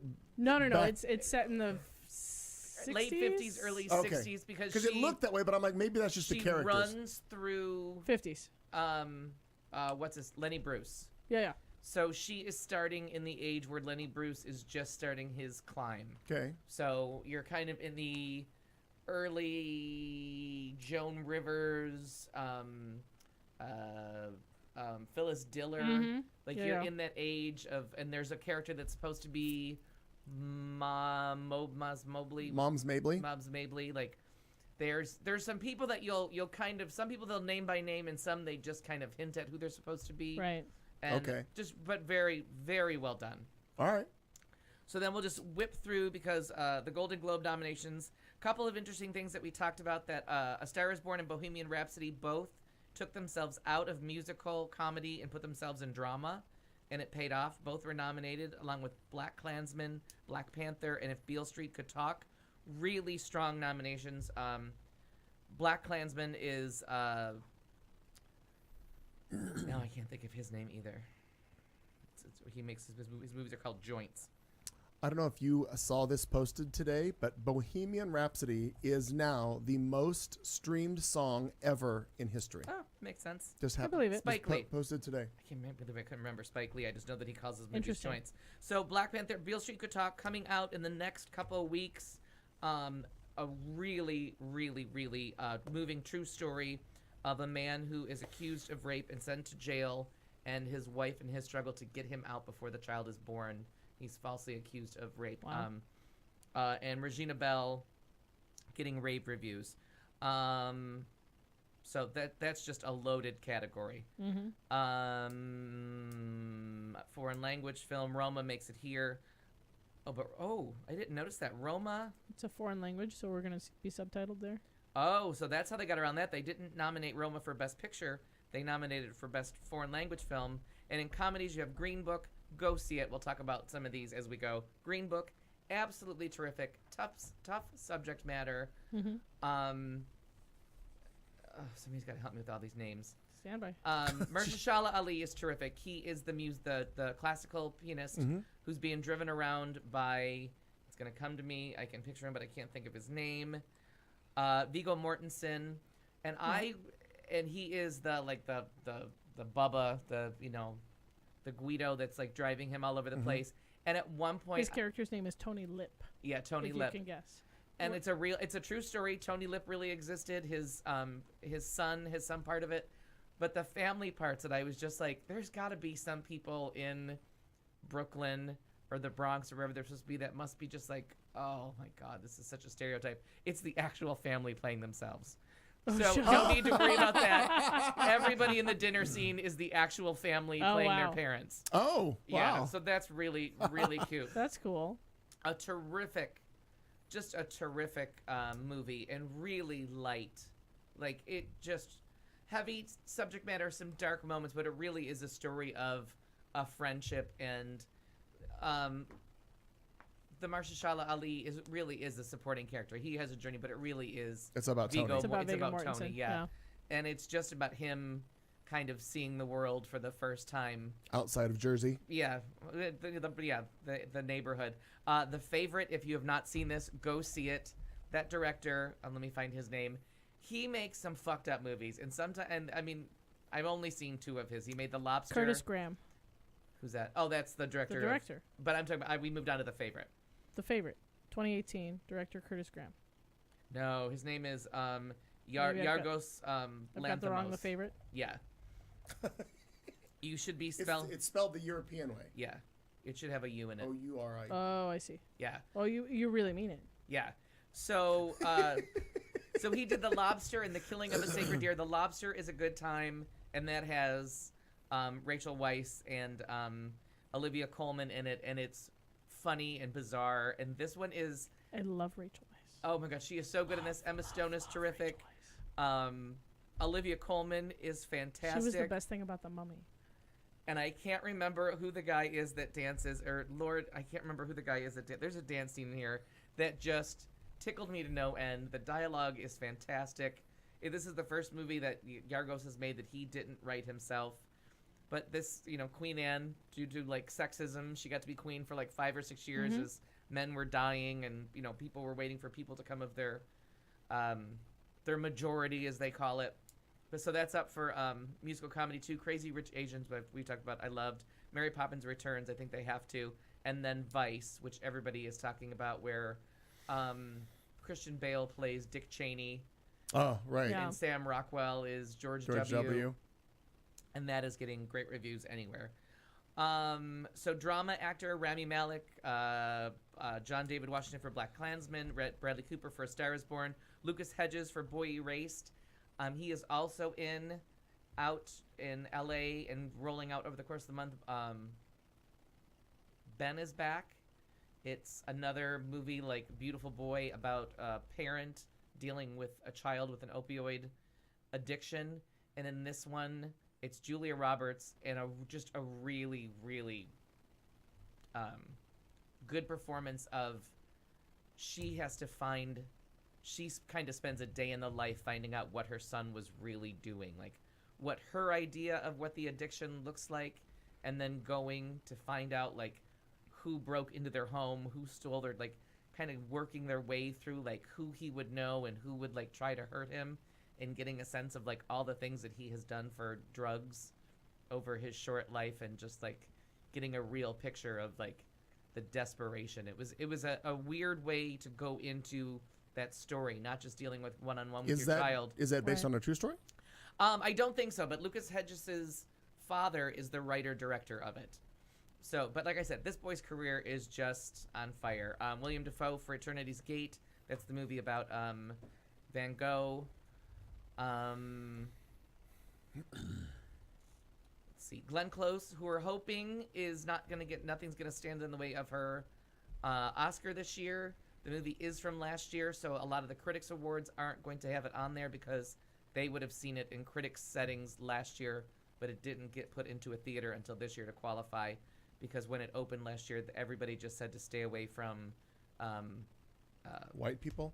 no, what's her name from Three Billboards, Frances Oh, McDormand. Frances right. McDormand. Everybody just kind of decided once Three Billboards came out that was Frances McDormand's Oscar, and they thought this could be Glenn Close's Oscar, but not in the same year. Like you're Right. not gonna pick over the scenery chewing.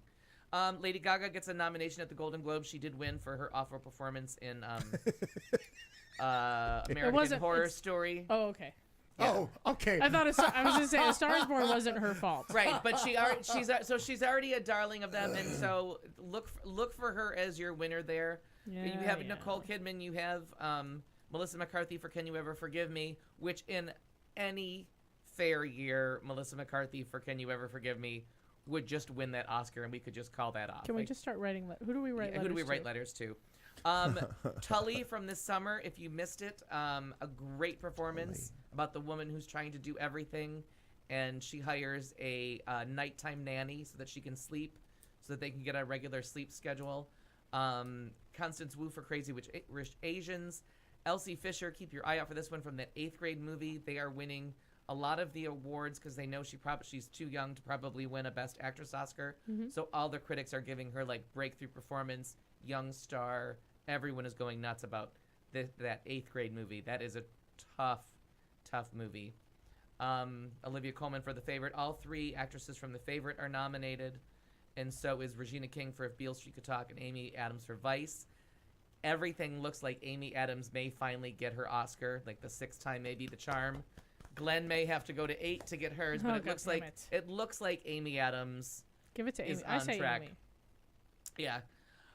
So now in the directors, when you get Alfonso Cuarón back for Roma, Peter Farrelly for Green Book, it's the Farrelly brothers who did Me, Myself, and Irene, like all those filthy, dirty movies. All of a sudden, they have this thoughtful thing on race in the South, and it's very strange to have a Farrelly brother. Spike Lee for Black Klansman and Bradley Cooper for A Star Is Born. And then for TV, yeah, there's nothing else here exciting.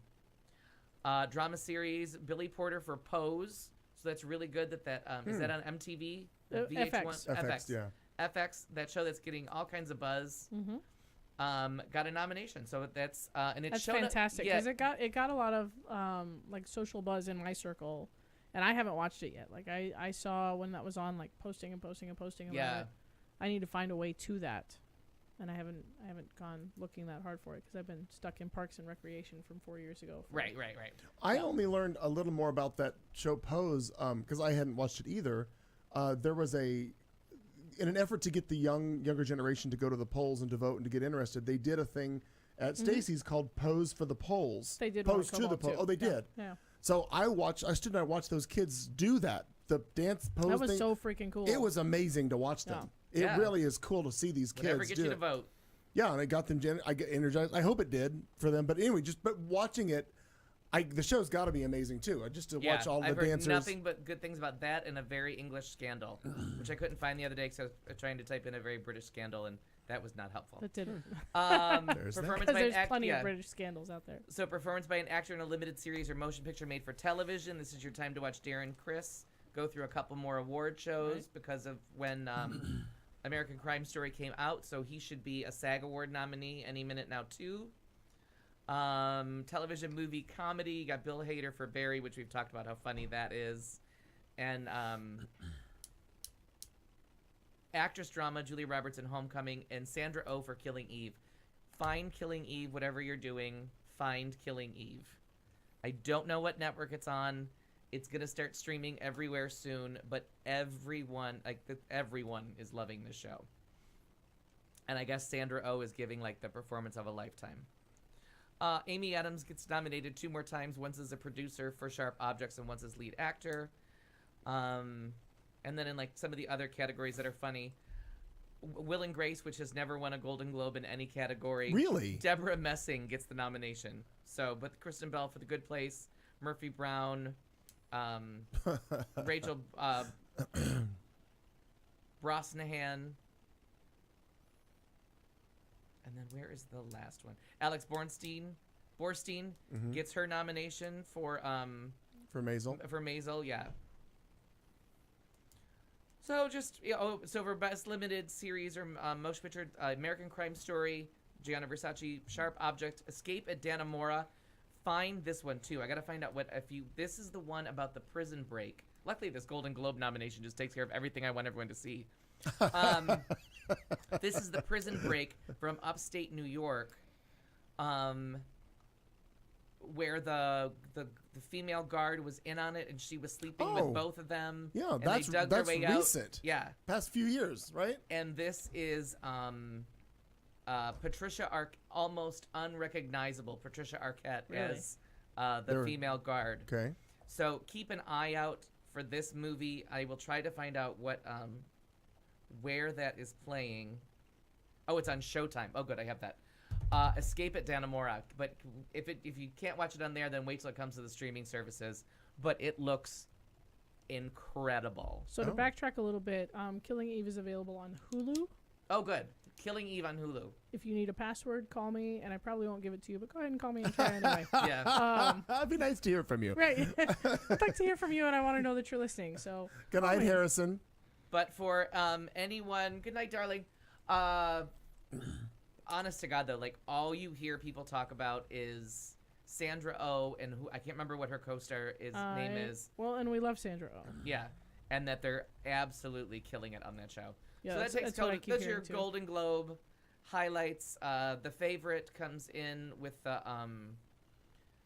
Critics' Choice nominations with 14 nominations, topping the list. And it's all the favorites again: Black Panther, Black Klansman, The Favorite, First Man, which I loved, Green Book, If Beale Street Could Talk, Mary Poppins Returns, Roma, A Star Is Born, Vice. So you kind of get an idea that these are the 10 that are probably going to be jockeying for Best Picture. Mary Poppins isn't out yet, right? Christmas Day. Christmas, yeah. So in this list, Richard E. Grant gets in there for Can You Ever Forgive Me as the gay best friend, who's just hysterical. And seriously, if we weren't all just needed Glenn Close to have a fucking Oscar before she dies, it would be Melissa McCarthy and him for the win, for just the nastiest two people who've ever appeared on screen together. Just hating the entire world and fucking with them. So that's some fun award show stuff, and I think we're done with that. We're done with that. That's just favorites. We talked about that. We talked about that wedding.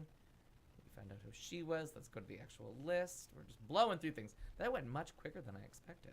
Very fast. Macy's Day Parade. Oh, it's on the list? Okay. So we can get rid of this.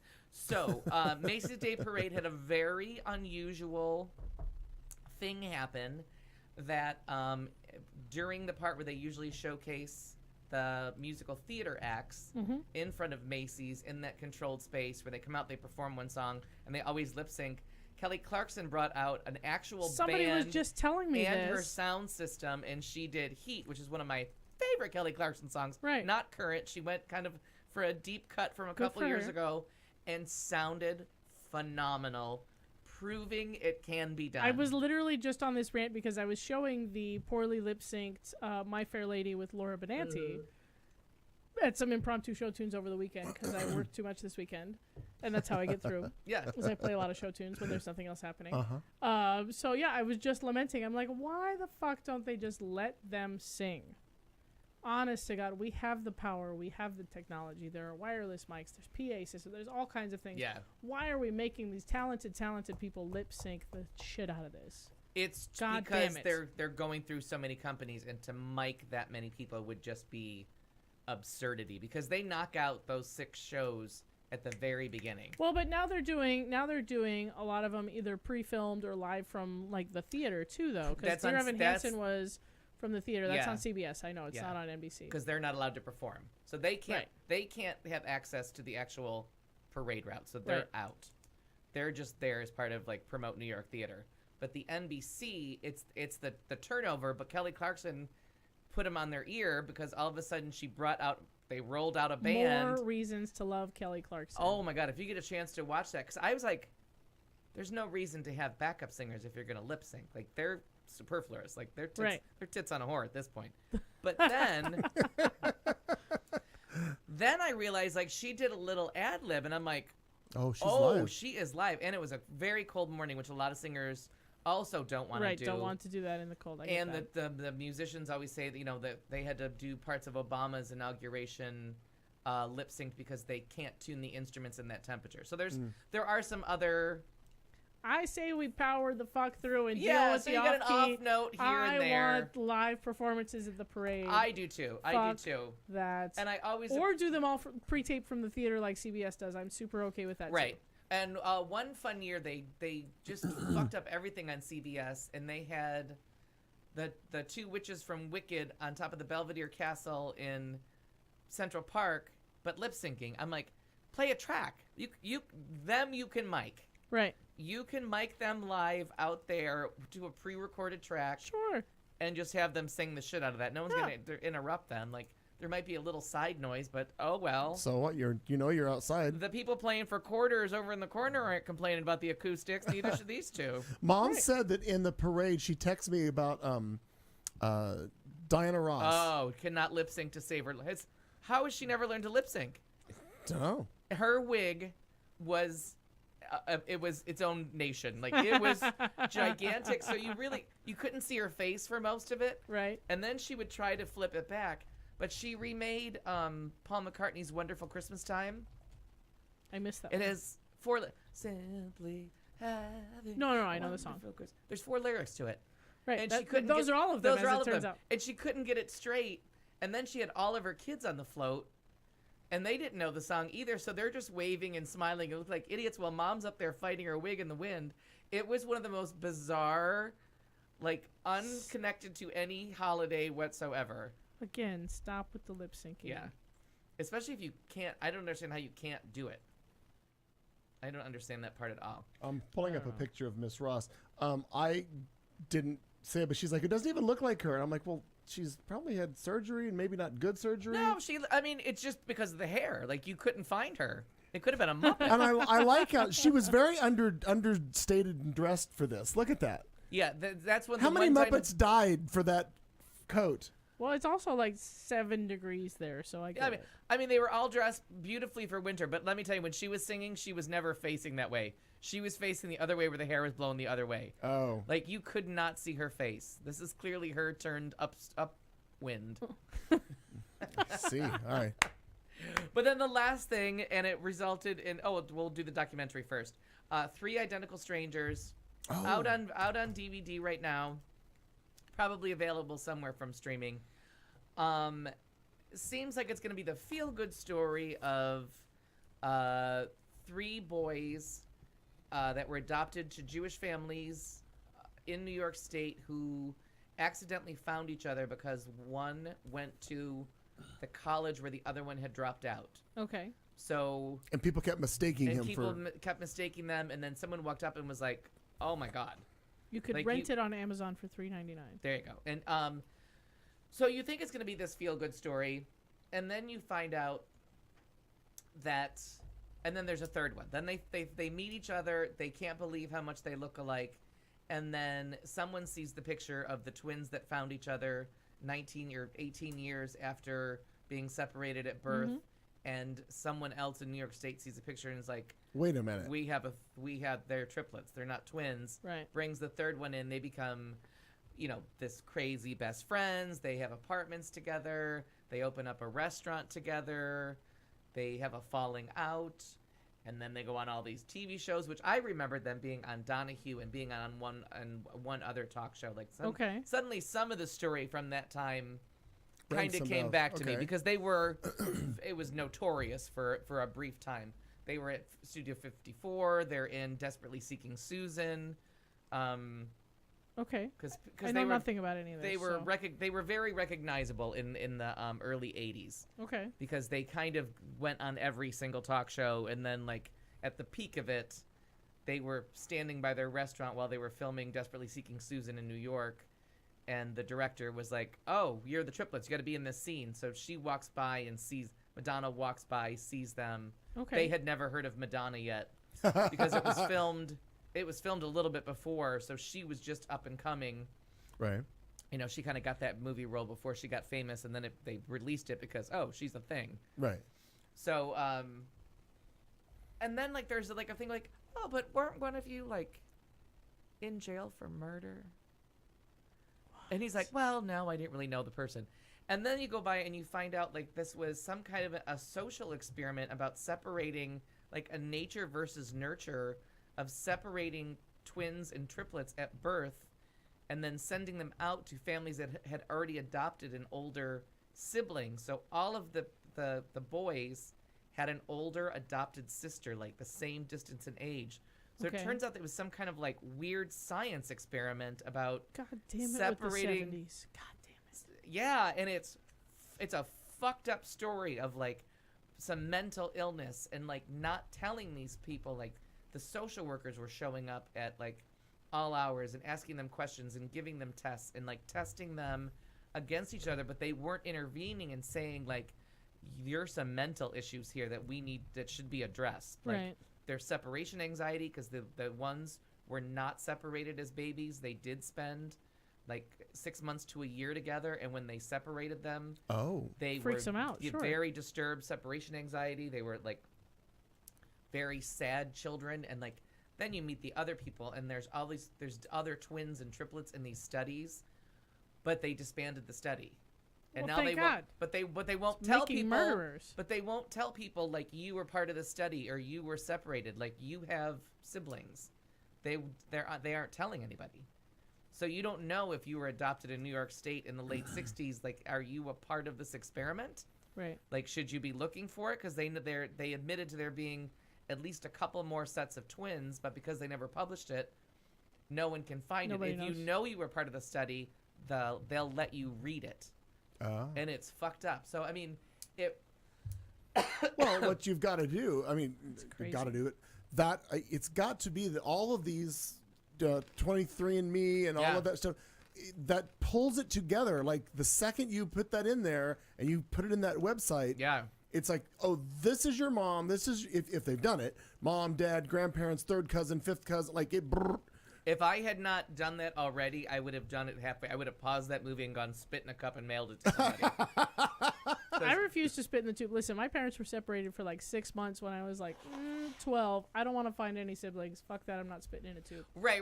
I mean, but honestly, watching that, I was like, I'm from New York. Right. Oh, sure. Yeah, you know what I mean? Like, adopted out in the exact age group. I think they're a year younger than me. They were adopted out in '68. So I'm Okay. like, So you're right there. Yep. Yeah, this is not a normal. And my adoption's so weird, anyways, that you believe anything about it. Like, okay, this is all fucked up. Right. You know, stealing me from the hospital. But very, very, it's called Three Identical Strangers. Very different than the movie I read about on the box. Like, Yeah, because when you sent me that text we're talking about, I'm like, well, that's not at all what I thought it was. I Yeah. just assumed it was a broken family and they were separated in an reunited orphanage. and their Yeah. beautiful And it smiles feels were so happily good. ever Yeah. after. Okay. Oh, no, God. there's deception and dark stuff And going murder. on. Murder. It was very good. And then, so you had recommended a movie called Something Like Summer, which is available at independent outlets. I think you have to, I don't know how you're going to find it. You have to go to you saw the little clip of that movie called Closer, a short film about a guy who wants to experiment with sex.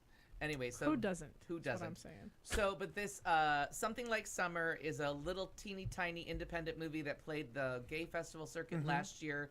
It's based on a book. I couldn't find the movie anywhere because I didn't go to any of the festivals, and they're still trying to find distributors for it. But the book that it's based on, which I was expecting by the cover to be like a lighthearted romp of, you know, a summer love and camp, and I thought it was going to be like a young adult novel and super sweet. Cute, right? No. It is very, very sweet. It's very romantic books. It's apparently a musical. What's that? I looked it up on IMDb. It's a drama, musical, and a romance. It's a musical. Because our character Ben can sing, so Shut the he front must, door. He must sing some stuff. Well, the book turns out to be this very, very, very well-written, lovely coming out piece about this boy named Ben, who has a crush on someone new to the neighborhood that jogs by. They have they meet cute. I love a meet cute. Yeah, they fall in love. Years pass. They go their separate ways. He meets someone else. They years pass again. So it's all told through like 3 sets of time when they're juniors and seniors in high school, as they finish college, and then like 5 years into your real life, you find out about, the first book is about Ben. And so I was like, but there's something like autumn, something like winter, something like spring, something like seduction. Oh, gotcha. So I picked up something like autumn, which I thought chronologically should be the next book, but I may be reading the 3rd book in the series. And what they have done is the lovely story of Ben's college love that he meets this a flight attendant named Jace, and they have a lovely, beautiful romance, one for the ages. Well, book 2, or as I'm reading it, that might be book 3. It is. It goes summer, winter, autumn. So I read autumn, and autumn, it turns out, is Jace's story. So you go back in time to when Jace was a junior in high school, and you find out about his coming out and his first love and the relationship that he has, and then you go ahead 5 years later and you get the relationship that he had with Ben, but from his perspective. All of a sudden, he is the primary character. There appear to be 6 books. Yeah, because there's like something like seduction and something like... It goes summer, winter, autumn, forever. Something like hail, something like spring, something like thunder. Oh, then yeah. Good something God. like rain, something like stories. Wait, how many fucking books are there? There's Oh like my a God. million of them. 7. So to have, it was such a satisfying thing. I read something like summer in a day because we had no TV, and I drank everybody under the table by 5 p.m. So, absolutely beautiful to finish a book, fall in love with 3 characters, pick up the second book, and have it be about the love of his life from the second part of something like summer, and have that character come to life fully, find out where he came from. There's a whole like fight scene and a seduction underneath a waterfall where he has a reaction that you're like, that's an odd, what an interesting reaction to a relationship crisis. And you find out from his point of view, reading his book, why he would come to, like, what's haunting him, what love from his past can he not get over, that he forgives Ben for like kind of having a kiss with an old love, because once you're in love, you don't fall out of love. And so now you're so invested in this Jace guy because you loved him in book 1 that now you get book 2 all about him. And when you read his backstory and his first high school love, I was crying so hard on the airplane. Oh my like, gosh. snot bubbling just from the middle of the book of how his first like great love ended, that the lady next to me was holding my hand, and she's like, Oh my gosh. she's like, are you okay? And I'm like, I'm fine. What's the book, right? I'm fine. and the flight attendant comes up, and it's funny because there's a scene in the book where Jace, the flight attendant, meets Ben, and when he's asleep on the plane, and when he wakes up, he's like, funeral? He's like, the only people that are on these red eyes are funerals. So the flight attendant says to me as he brings me my second glass of water, he's like, Funeral. he's like, I'm so sorry. What are you going back for? I'm like, no, I'm going back to go home. This book is just lovely. And he's like, I've never seen anybody cry that hard at a book. And I'm like, I was just not emotionally prepared. Well, if you're interested, there are 11 books in the series. Oh, I'm going to be reading all 11 in the next 11 days. And it goes in this order.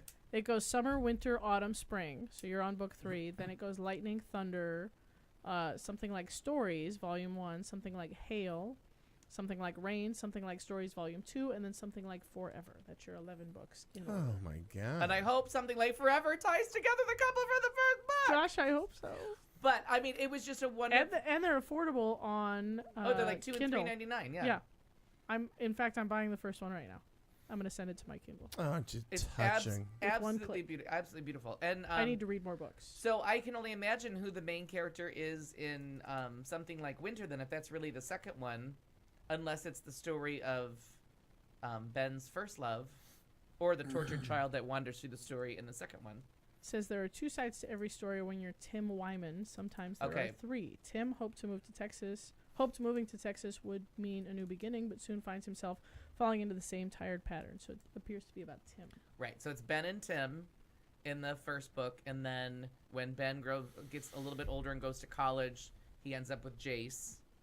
And then the book that I'm reading is Jace's story, and it was just, it had excuse me. Alzheimer's, it had like Wow. it had a Dementia was there. it really did, and it had this at-risk teen. It had like suicide storylines, and our main character being helped by an old man in town that no one really knew anything about him, and it turns out his son, after Vietnam, had come back and came out of the closet, and he wasn't accepting, and he doesn't know if the son killed himself because of being in war, or did he kill himself Because of not being of accepted. not being accepted as being gay. But when he figures out that this kid is suicidal, he keeps him like in his life forever and just always checks in on him. But then there's another at-risk teen that's around that everybody just takes as a wild child and misses all the signs. And oh my God, I mean, it was, and it wasn't even the end of the book. It's just the middle thing of why this character turns into this lovely man that when he has a younger boyfriend and the boyfriend has a rough moment, he's just like, love is just love. Like, you're always going to love that person, whether they're here or they're not here. For the rest of your life, that will always be a love. And it was just like such a lovely sentiment, and something like, I was done. God. I was done. I'm in. I have read almost no books all year. Yeah, and I'm ready. it's an easy read, but it's very well written. It's not an easy read because it's, see Emotional. Dick run. Right. You know what I mean? It's an easy read because it's very nicely written. Okay. Because sometimes when you read something too fast, you realize that they didn't use complete sentences. You know what I mean? It was just Twilight. runs. Yeah, right, exactly. But this is horrible writing. But wow, what turns out is the third book, but I'm glad I read it second. And I'm almost done with that one. So I've read the first two books in like 2.5 days. Fantastic. And I can't see, so without my glasses, because my eyes are just fried. Gosh. So I mean, that's just something like Summer. If the book, I honestly don't know how they'll handle in the movie aging them the course of 10 years, because they have to go from 17 to 28. Like how they'll handle that, but they got a beautiful boy to be Tim in the story, and it's just lovely. Right on. Or if they'll just do the first, because that book is 3 different stories. The first movie could just be the first part of the first book. Oh, They sure. could Lord of the Rings that shit and make 10,000 Damn movies it out with of the it. Trilogies. And you're still on chapter 2. So that was just wonderful, wonderful, wonderful reading. So I'll let you know if they stay that good. Good to know. But it just reminded me of my Tales of the City. It just reminded me Sure. of that, of the way they intertwine, and brutal. Brutal. It was just, I haven't cried like that in a book since like A Prayer for Owen Meany. It's Right. been a long time since I had like a breakdown. I think Hunger Games is the last book I cried at. I killed one of the younger characters, and I was just a little weepy. You're crying on a plane with a lady holding your hand and a stewardess asking you if you That's were... a good trip. Fight- That's a good Yeah. book. That's a really good book. Yeah, that's You what really went through it all in this trip, didn't you? Oh, we really did. And I think I finally It's a like roller coaster of Yeah! emotion.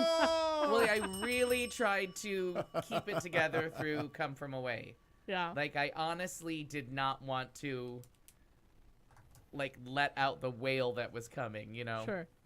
Because Dear Evan Hansen, I did. Because it was like, you have to breathe. You have to breathe. It's going to be ugly, but you have to take them. Because I had been holding my breath for so long that I'm like, I'm either going to faint or let out that sound. And it was It sounded exactly like that. Yeah, I sat next Wow. to it. It sounded exactly like that. Was there a unison of that sound in oh, the theater? there was Oh just my God. snot. You could just hear. Oh my God. Yeah, and through the finale, like it's just sniffles. Yeah. The entire finale is everyone going, Oh, wow. just awful. It was kind And of like one- the and end then- of Lion. Yeah. And Jacob's not wrong. Like he Oh. said something about they bring out that bright blue light Like- so you could just look around and see how awful everyone has Like- been crying.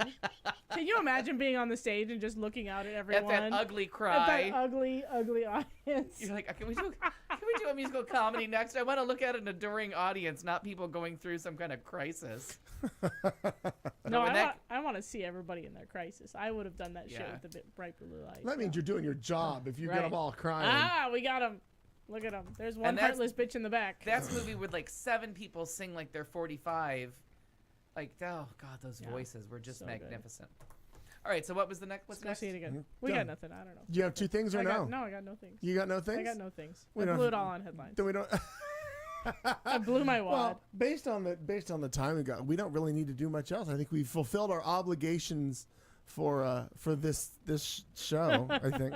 Our public is tired of us. Oh, who's not really? Eh, Talk about it. true story. So we'll stick a fork in it, say it's done. That sounds lovely. Yes, we'll have a post-show conference to wrap up some other things. But Oh, and Alan Sledge is listening. Sorry, I just oh, got hi, back. Alan. I just got back, and Nero is over there as well. Nero My goodness, all the people that Welcome, are watching. Nero. Hello, people that are watching.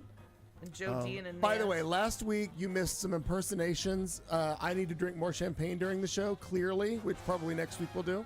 But what was that? What was the? Oh, Katharine Hepburn is what I was doing last Yeah. week. Yes, Catherine Hepburn. we Good can have a time. Katharine Hepburn up. We can all do one. it was good times. So for Anyway. next week, we'll think about like love of your life kind of things, like love, the love gone wrong. Yeah, next Oh week my is our gosh. last show of the year. Oh my God, is it really? I believe it is. Very exciting. I think that's correct. Yeah. You know, if I Anyhow. understand calendars correctly, that may be As we correct. wrap up tonight's show, let's leave you with this parting thought. We will See you next Tuesday! Oh my Lord.